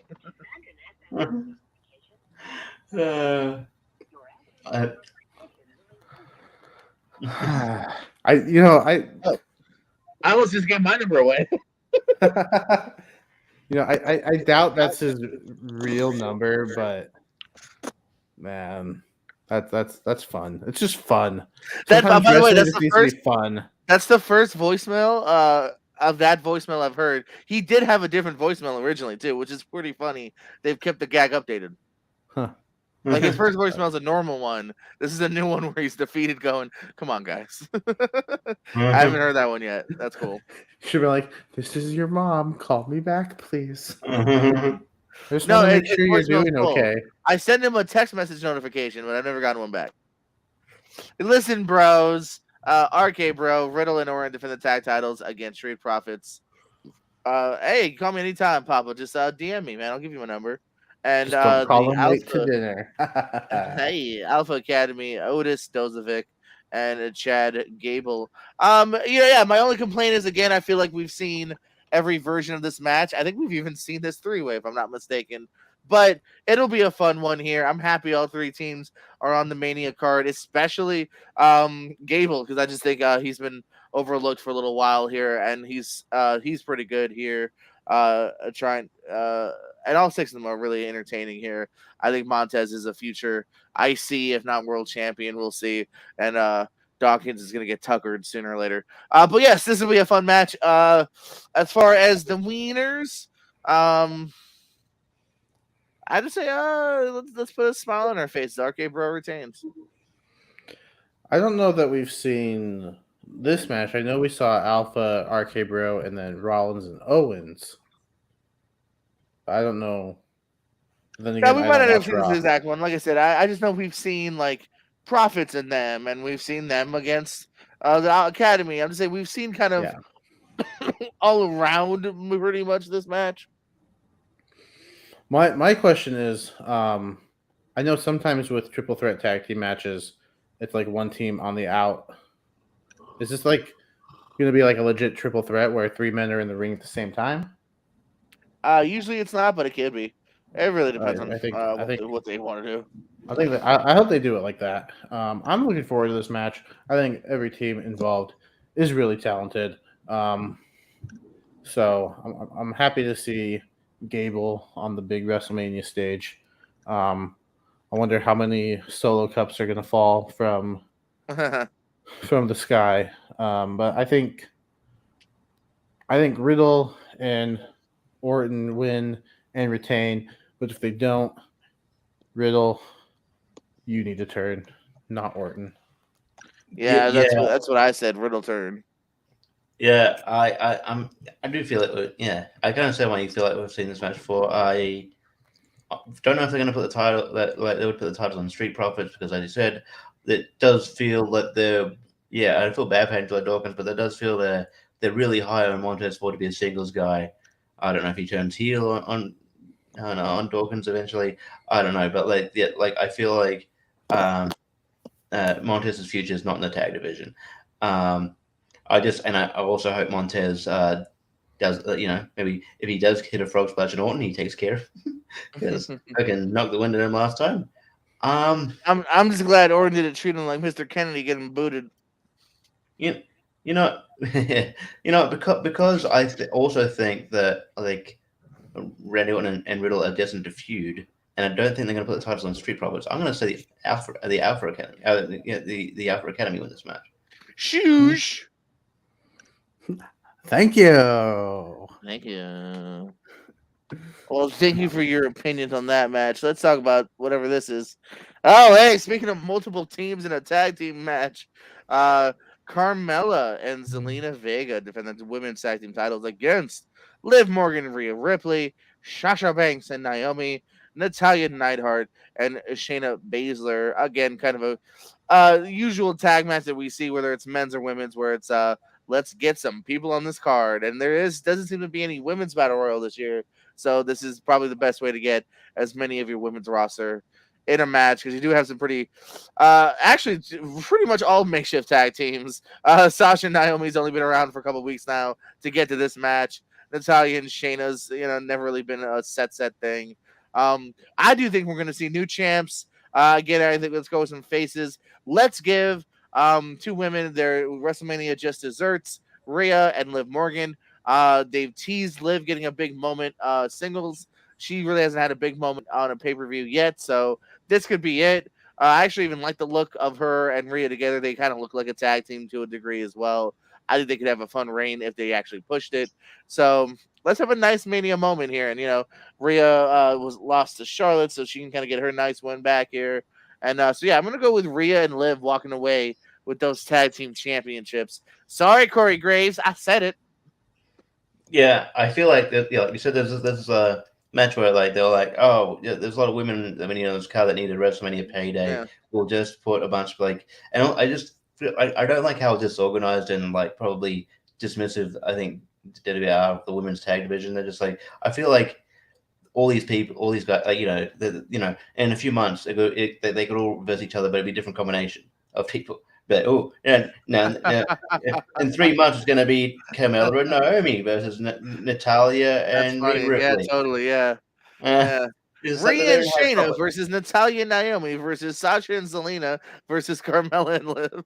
Yeah, this is going to be different. They're all going to verse each other, but it's going to be part of different tag teams because they don't have tag teams. They've got tag titles. There's no established tag other than the ones that they released, which are the Iconics. They were a tag team. Iconic. Yeah. They're now Inspiration. Yeah, Inspiration. Yeah, Inspire me. Pretty good. I mean, yeah. Again, I actually if they did something with them, I don't mind the idea of Rhea Ripley and Liv Morgan being a tag team. But if they have to do something with them, and I also don't mind the idea of Natalya and Shayna. I think that'd be a great tag team. Are they heels, baby faces, or not? Doesn't really heels. I guess. It's face heel. Half time I don't know where Natalya lands on that heel face scale. Natalya is the female Big Show as far as it's whatever they need her week to week. But I will say because they're putting so much build into, I'll go different because there's some they seem to be putting a lot of build onto the Shayna and Natalya team. I think they win. Oh, this is interesting because we're gonna get 3 different winners predicted from this match. Wow! You know who needs a WrestleMania moment? Me. You know who is 0-6 or something like that at WrestleMania? Me? You know who's due for a big win at WrestleMania? Richie? Sasha Banks. Sasha Banks has never won at WrestleMania. I think this is the year to do it. I'm going Sasha Banks and Naomi. One thing we can agree on, though, is that we will have new champions after WrestleMania Sunday. Sorry, Carmella. And None of us agree, but we all agree you ain't walking away champs. Yeah, it's unfortunate. It's like if you look at that lineup, like in terms of ability, like Carmella and Zelina stick out because they're not as good. Hey, Zelina's pretty good. Zelina's I just don't think they're given the chance to like showcase what they can really do. Yeah. And Pat McAfee is taking on Austin Theory. I don't know. Hopefully, it's a fun one. My expectations are, I think, set just about right. I don't hate the build. It's been a pretty basic build. We'll start off kind of weird as Vince on his podcast going, "Oh, you want a match? Sure, it'd be great." And then very simple kind of just shit talking, pushing him back and forth kind of build. I'm gonna go with Theory, just the simple logic of give it to the actual wrestler who kind of needs like a nice win to propel him into, whatever it is, chasing that US title or chasing that IC title or just doing something. So I think it makes sense to put it on Theory. Again, I could see McAfee possibly getting it too. I could see this possibly being the first of a rematch. Who knows? But I'll go with Theory. Yeah, I honestly like Austin Theory is good, but I don't know. I don't know if I'm in the minority. Like, don't see he can be entertaining. Like he was entertaining with Gargano and he's done that stick. But I don't know. Like his stuff on Raw has not really grabbed me. I don't know. I don't really see. I don't look at him and go, "Oh, that's his best potential to be champion." He might be, but I don't know. I'm just not like. I'm just not like sold on him. But that being said, though, and also like I don't know. When they announced like ages ago, like Pat McAfee was versus Adam Cole, I'm like, this is not a takeover. I don't know why is this a takeover? Like Pat McAfee's a celebrity, he's a commentator, but he surprised the hell out of me. I didn't realize he was that athletic, because I'm not a huge like football guy, so I didn't realize he was like that athletic, and he held his own in that match. That being said, with this match, it does feel a bit cold together, but I think I'm entertaining. But I do see Theory winning. I think unless they're going to use McAfee as like a wrestler / commentator going forward, then I don't see the upside of him winning, and I don't see them doing that. So I would say Theory wins this match. We are going to differ because I think Pat McAfee is getting the win here, and I think Pat McAfee. This is going to be my like WrestleMania spot of the weekend. I think Pat McAfee is jumping off that top rope and landing right on Austin Theory through the announce table. Yeah, probably. That's going to be like my spot of the night. Like I think it's going to happen. I mean, especially if Shane doesn't wrestle Rollins, then that'll happen. Otherwise, Shane will be like, "Now on to that spot." Well, that's why it's on different nights. Oh, okay. Yeah, but I don't know. Would you do 2 nights in a row? Yeah. Oh my God! Have we talked about the match of the night yet? Nope. Just had it on Monday. Almost. Where's my Mania spot? No one gives a fuck. But here comes Bobby. This match will probably be about 4.5 minutes of I don't give a shit. Almost will be fired in 3 years tops. He'll go down the line of all the other big guys that they'd love for a second. So I'm sad. There's my vote. Here's my vote. No, I'm gonna agree with Papa. No. I'll give it a lash just because I'd like to think the damn former world champion who actually has potential to be a world champion again sometime soon could get it over Almost, who again I truly don't think will be around in a year or two. But I'll probably be wrong. Yeah, they tend to push these big guys who have really limited ability, and be like, no, we can get them. We can get them over. We can get them over. And then somewhere along the line they realize, oh, he's not very good, is he? And then they just go, okay, we'll move on from him. Like they did well with like Braun Strowman trying to hide his weaknesses and stuff, but again they get rid of him. They got rid of him, probably the most talented of the big dudes. They got rid of Rowan, gave him a spider, then they fired him. Like I don't see how this dude's any better, but they've been shoving him down hardcore every 6 months. It's not I understand there's probably something there. There's something I don't but like there's something there is not all that's push him to like give him a main event, potential main event type push. No, there's something there. But like, yeah, I'd feel so bad if Lashley lost this match. I feel like Lashley's a guy that I didn't really see. Back when he first started, I just didn't see the sort of hype in him, and I thought obviously he's not that he wasn't that great at the microphone. I just thought he was just another big guy that they trotted out there. But no, I think his run with WWE title with MVP and even Shawn Benjamin and Cedric Alexander, which shouldn't have broken up, but that run, he's so I got given a lot more respect for him. I think he's really he's great. I love Bobby Lashley, so hopefully Bobby Lashley wins this match. That's my pick. Yeah, I hope Bobby Lashley wins, and if he does, it'll be because the Hurt Business is going to be reunited for the third time. But Omos is winning this, isn't he? Omos is winning. My brain says yes. My heart don't want it. Omos is winning. Yeah. Yeah. Jordan, can you switch the graphic? Let's move on. I don't want to be sad anymore. Hey, that was it for Mania. Oh, so here I can do this. It's not there anymore. Oh, that's better. Rematch. Well, not really, because it was a triple threat. You want to go do this real quick? We can. I haven't been keeping up on NXT as much. Well, then surprise, Ziggler's the champ. No, I knew that. Okay. I think he remains the champ after Stand and Deliver.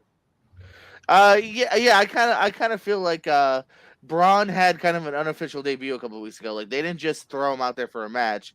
Like, they gave Braun Breaker a highlight reel on Raw, and like they made him seem like a big deal, a tag team win. He had a better debut than Killer Cross did, and several and EC3 in them. So I think they're pretty much already ready for him to be on the main roster. So I think there is a good chance that Ziggler will squeak it out, and we'll see Braun on Raw the very next night, if not SmackDown.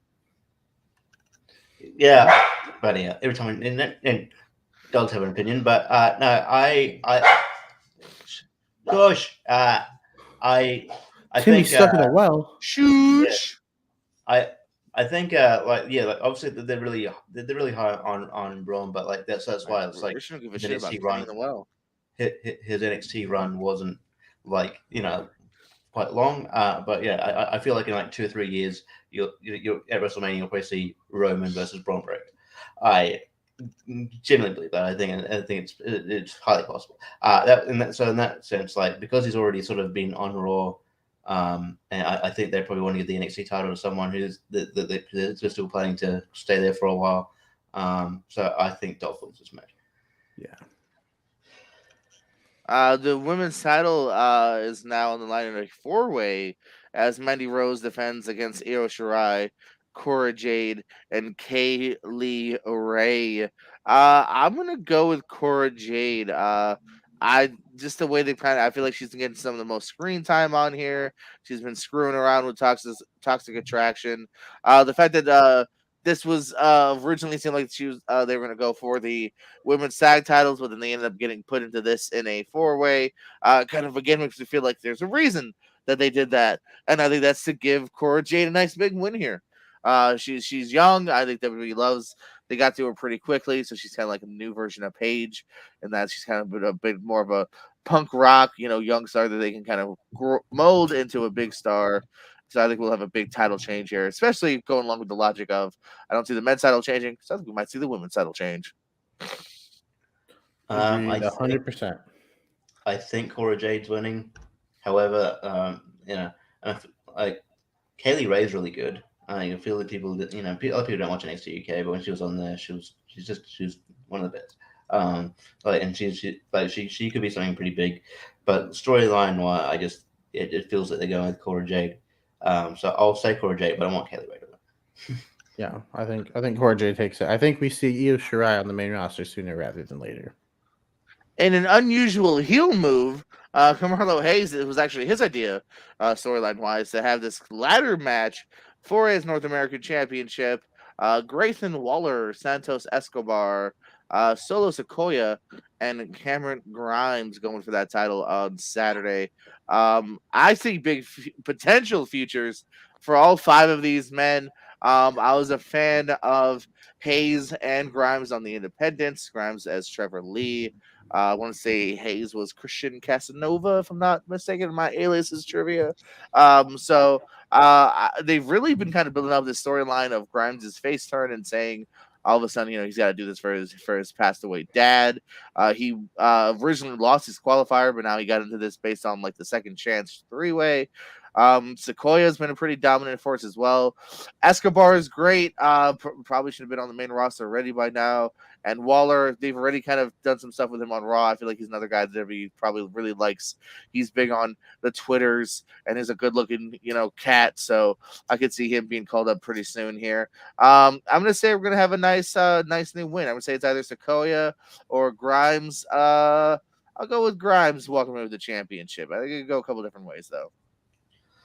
Yeah, I feel like they obviously, like you said, they're doing stuff with Grayson Waller. I hope maybe I should go for him. He's Australian. I don't know. Yeah, and then but I don't know. I feel like they might go with Sikoa here. I think I think like they're building up pretty well. And the others sort of like either like positioned to be on main roster soon or sort of have already been in that position. So I'll say Sikoa here. Yeah, my heart wants Cameron Grimes to win, but I think So where do you want him to go? Wherever he wants. No. The answer is to the moon. I'm trying to set you up, Jacob. Yeah, I know. I just like to see you fail sometimes. I didn't because I got the catchphrase out. I wanted to say it anyway. Yeah. You know what? I think. You know what? I'm gonna go Grayson Waller. All right. Wada bang bang. Hey, you know what? Cameron Grimes' new favorite TV show is Moon Knight. Is that right? Yeah. All right. See, Richie knows how to. Yes, and. Well, because that's a movie, not a TV show. It's a TV show, jackass. Is there? Yeah, just debuted on Disney Plus. It's a TV show. TV show. Yeah, because I watch every show that comes out on Disney Plus. Well, don't try to like shit talk me. Correct me if you're wrong, baby. I'm not wrong. Moonlight was a movie first. I never said anything about Moonlight. Moon Knight. Oh, I thought you said Moonlight. No, night. Now I get where the miscommunication was. See, although Moonlighting was a show with Bruce Willis, wasn't it? Yeah. I don't know. Yeah. We'll never see Bruce Willis in this TV show again, unfortunately. And I'm fine with that because he's been checked out for a while. Hey, speaking of Bruce Willis, I don't have a transition there. The tag titles are on the line. Imperium's Fabian Eichner and Marcel Barthel defending against VSK. What does that stand for? They'll never tell us. Nash Carter and Wesley, as well as the Creed brothers. I forget what their first names are. Damn it, bad trivia guy I am. Apollo and Adonis. That's not true. See, I don't know. I feel like I was gonna give it to VSK again, because I feel like they've been teasing somebody attacked the Creed brothers, and they pretty much have already said that it's probably gonna be pretty deadly from NXT UK, from all the clues that they've left behind. So I feel like maybe then put the tag titles on the faces, so if they're gonna go with pretty deadly coming down the line. But I've been doing a lot of title changes already. Whatever, it's predictions. VSK get their second set of titles. When did they become VSK? What's their names? Did I mess it up? MSK. MSK. Oh, I was like, what did I miss? Did they turn heel and like change their name? Isn't VSK one of the dudes in like in yeah. He's he's one of Myers' guys. Yeah, my bad. Okay, see, I'm not too crazy. Shout out to VSK, good independent wrestler. They're MSK. Yeah, I feel like I love Imperium. I feel even though like maybe personal things shouldn't come into it. I feel like there's been I don't know if you read it, but there's been a lot of bit of heat on Nash Carter at the moment. His wife's calling him out. Kimberly, I don't know if they they'll pay attention to that, but sometimes they do. I would say just, no, hold on, Richie, don't bury the lead. What is she saying? What's going on? She's accused him of abuse. Just look at it. Oh, okay. That's why I didn't know she called him out because like he's sleeping around. I was just wondering. All right, He's all right. not good in bed. Allegedly. Yeah. All right, cool. Yeah, so I don't like. Sometimes I don't pay attention to that stuff. So I'm not saying, but I wouldn't have picked MSK anyway. Almost gonna be saying VSK again. I will say I wouldn't be surprised if the Imperium went. I'll say the Creed brothers. I think they're pretty good actually. So yeah, you know what? That actually would make even more sense storyline wise. That's who they've been attacking is the Creed brothers. So yeah, I can buy that. I think this is the one where we don't see a title change hands. I think Imperium will hold on to them. I think this is going to be a banger of a match. I think it's going to be great. I believe this is actually the kickoff, brought to you by Applebee's, by the way. Which, by the way, I tried their children's grilled cheese the other day, and yes, it was the children's menu. It was the worst grilled cheese ever. It was 2 of the measliest pieces of cheese, barely grilled, with so much excess buns. Applebee's, you should be ashamed of your grilled cheese, and also your chicken tenders, mediocre. I said it. I've had way much better. I don't know why I keep trying you. Probably because you're way across the much. street. It's from the kids menu. How good do you expect a kids menu grilled cheese to be? Okay, but no, this is literally not even trying. This is bread, slap it skinniest, crappiest piece of cheese, shove it in your mouth, Timmy. Kids deserve better. It was pathetic. Well, it's like $3.99. Let's be honest. It was a solid $4 to $5. How dare you, sir? This one though is for the women's tag team titles. JC Jane and Gigi Dolan defending against Raquel Gonzalez and Tegan Knox. Is that what's happening? It's Dakota Kai. Dakota Kai. I forgot. I guess I didn't pay attention because I was like, oh, don't they hate each other? Anyhow, Tegan Knox isn't there anymore. I know. I said I was wrong. I'm sorry. I'm going to say we get a title retain here. If it's on the kickoff, especially a title retain, because I feel like Gonzalez either A, gets back into the main title picture, or there's another one that very much should be on Raw or SmackDown this week. So I feel like this is another kind of swan song for give her one more match, kind of a swan song for this team here. I wouldn't even mind if Dakota Kai gets called up this week as well, because she's been kind of floundering. She's been interesting and fun to watch, but as far as directions going, it's just kind of been whatever week to week. Her and Wendy Chu in a mixture tag team for the Dusties. So I'd say titles retained for Jane and Gigi. I haven't really been paying I don't watch NXT as much as I used to. So Raquel and Dakota, are they heels or? No, that's why I was confused because Raquel and her hate each other because she turned on Raquel. So Raquel is definitely a face. Dakota's like a confused heel. Like she's just kind of wacky. So she's kind of like lately a de facto face to a degree. So why are they teaming together? Because they both got problems with these girls. That's why. It's that reason. They're begrudgingly teaming. They're begrudgingly teaming together. So in that sense, in that case, the enemy of my enemy is my friend. Yeah. Like Raquel just returned this week. Yeah. Okay.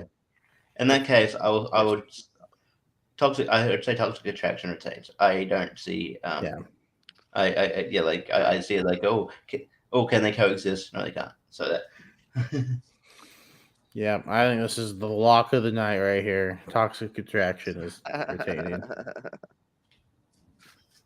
How about this lock? We got Tommaso Ciampa and Tony D'Angelo in what is kind of being hyped as the definite swan song for Ciampa, whether that means he is semi-retiring, going on the indies, or getting a call-up himself. They've tested him out on Raw recently. I hope that's where we're going to see him But he's also had a lot of injuries too. So I don't know. We'll see when time tells. Because it's his call up.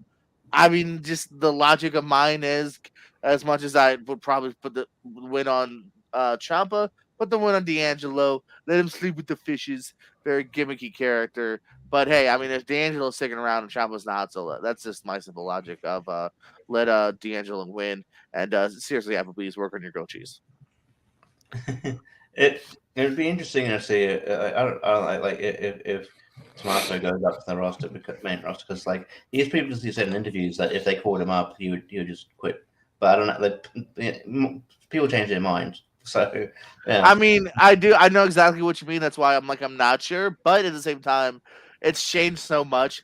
NXT is not what it used to be. And so maybe if it's like, okay, what do I do now? Like, it's not like NXT can be the home that it once was. So, you know what I mean? If he's up front with Vince and whatnot and says, hey, I just don't run me rough, or you can run me rough, but I'll only be around a year. You know what I mean? Like, that's why I think times have changed to where he might still be around.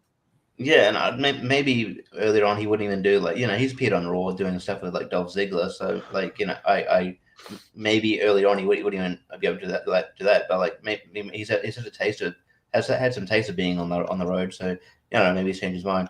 I'm not a huge fan. Again, like, I understand this is the point of like the new NXT to be more gimmicks and stuff. That being said, I'm just not. Tony doesn't do it for me. Hey, what do you mean, you goombad? I'm gonna tell the family we're gonna whack you. Yeah. I just it's very WWE, like, new generation stuff. Almost feels, new generation, like very late 80s. Yeah. Yeah. So, but I think he wins. Essentially. Hey, Stu, Jacob, what you think about this one?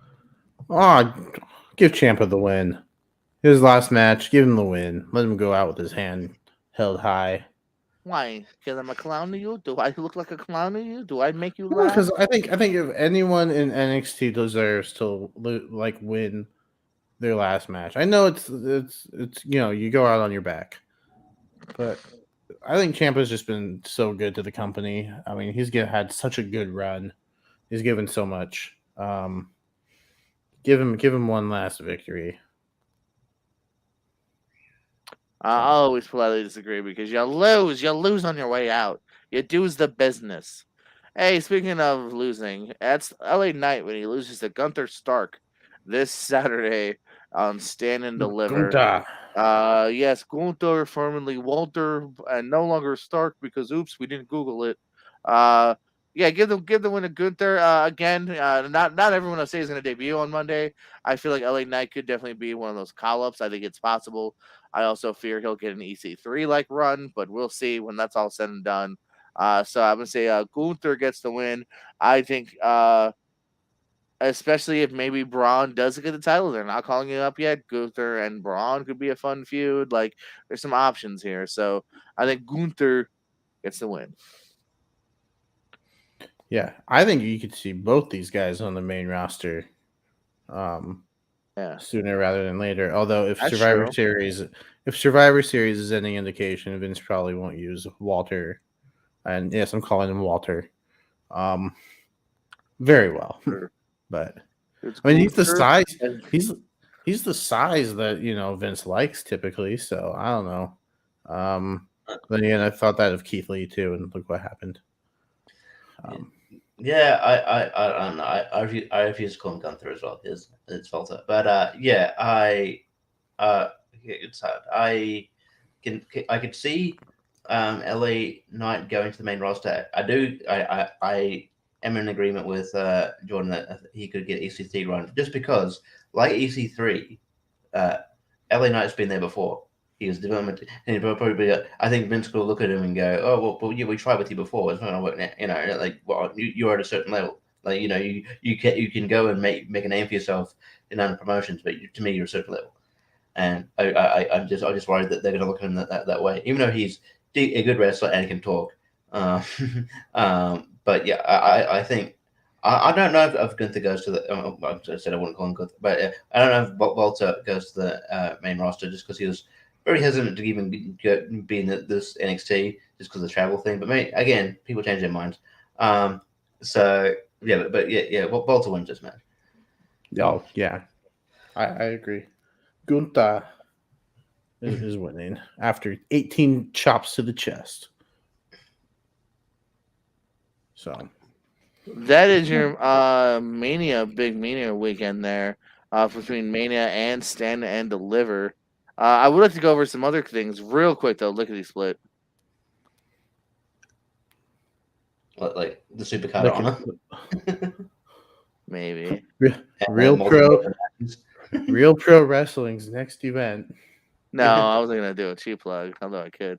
No, share that screen. Oh, For those of you unaware, it is not just about the WWE this weekend. There is many shows happening over at Fight.tv, over at Smart Mark Video, or I'm sorry, Smart Mark Video presents Independent Wrestling.tv. Actually, I don't know if they're actually doing any, but Fight TV is pretty much where it's going to be at too. GCW, the collective, is running multiple events from Glory Pro Wrestling, Bloodsport, brought to you by Josh Barnett, which has John Moxley and a lot of people on it. Spring Break 6 parts 1 and 2. You've got the Clusterfuck. You've got Matt Cardona versus Chris Dickinson. X-Pac's first singles match in many years against Joey Janela. Mickey James versus Ali Catch. Multiple matches over there. Planet Death. JC versus LA Fights for the Culture. The World on Lucha. Effie's Big Gay Brunch. Mission Pro Wrestling. Unsanctioned Pro. And Black Label Pro are all holding events. You can see some of the stars on there, from Maven to Jimmy Yang to PCO to John Morrison to Fandango to the Briscoes and so many more. Psychosis. So that's going to be a really fun event. I'll be ordering a couple of those shows, watching them.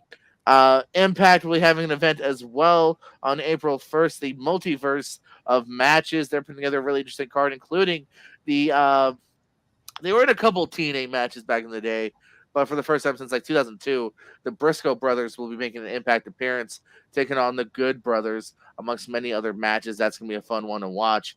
The Marge Hitchcock Memorial Show, formerly the WrestleCon Super Show, is putting together one hell of a card as well. That's always a packed card. Ring of Honor is back with the Super Card of Honor April 1st. We're going to determine who the true champ is. Jonathan Gresham taking on Bandito. We got Jay Lethal versus Lee Moriarty. We've got the Briscoe brothers defending their tag team titles against FTR, the match we've been wanting for several months now. We're getting it. Alex Zane versus Swerve Strickland, amongst others there. That's a crap. Mercedes Martinez versus Willow Nightingale. Yes, that for the interim title, which is a stupid idea, but going to be a good match. Martinez is awesome. I really like Nightingale as well. And like I said, there's more in Mania. There's some meet and greets. WrestleCon is always a really fun thing to attend.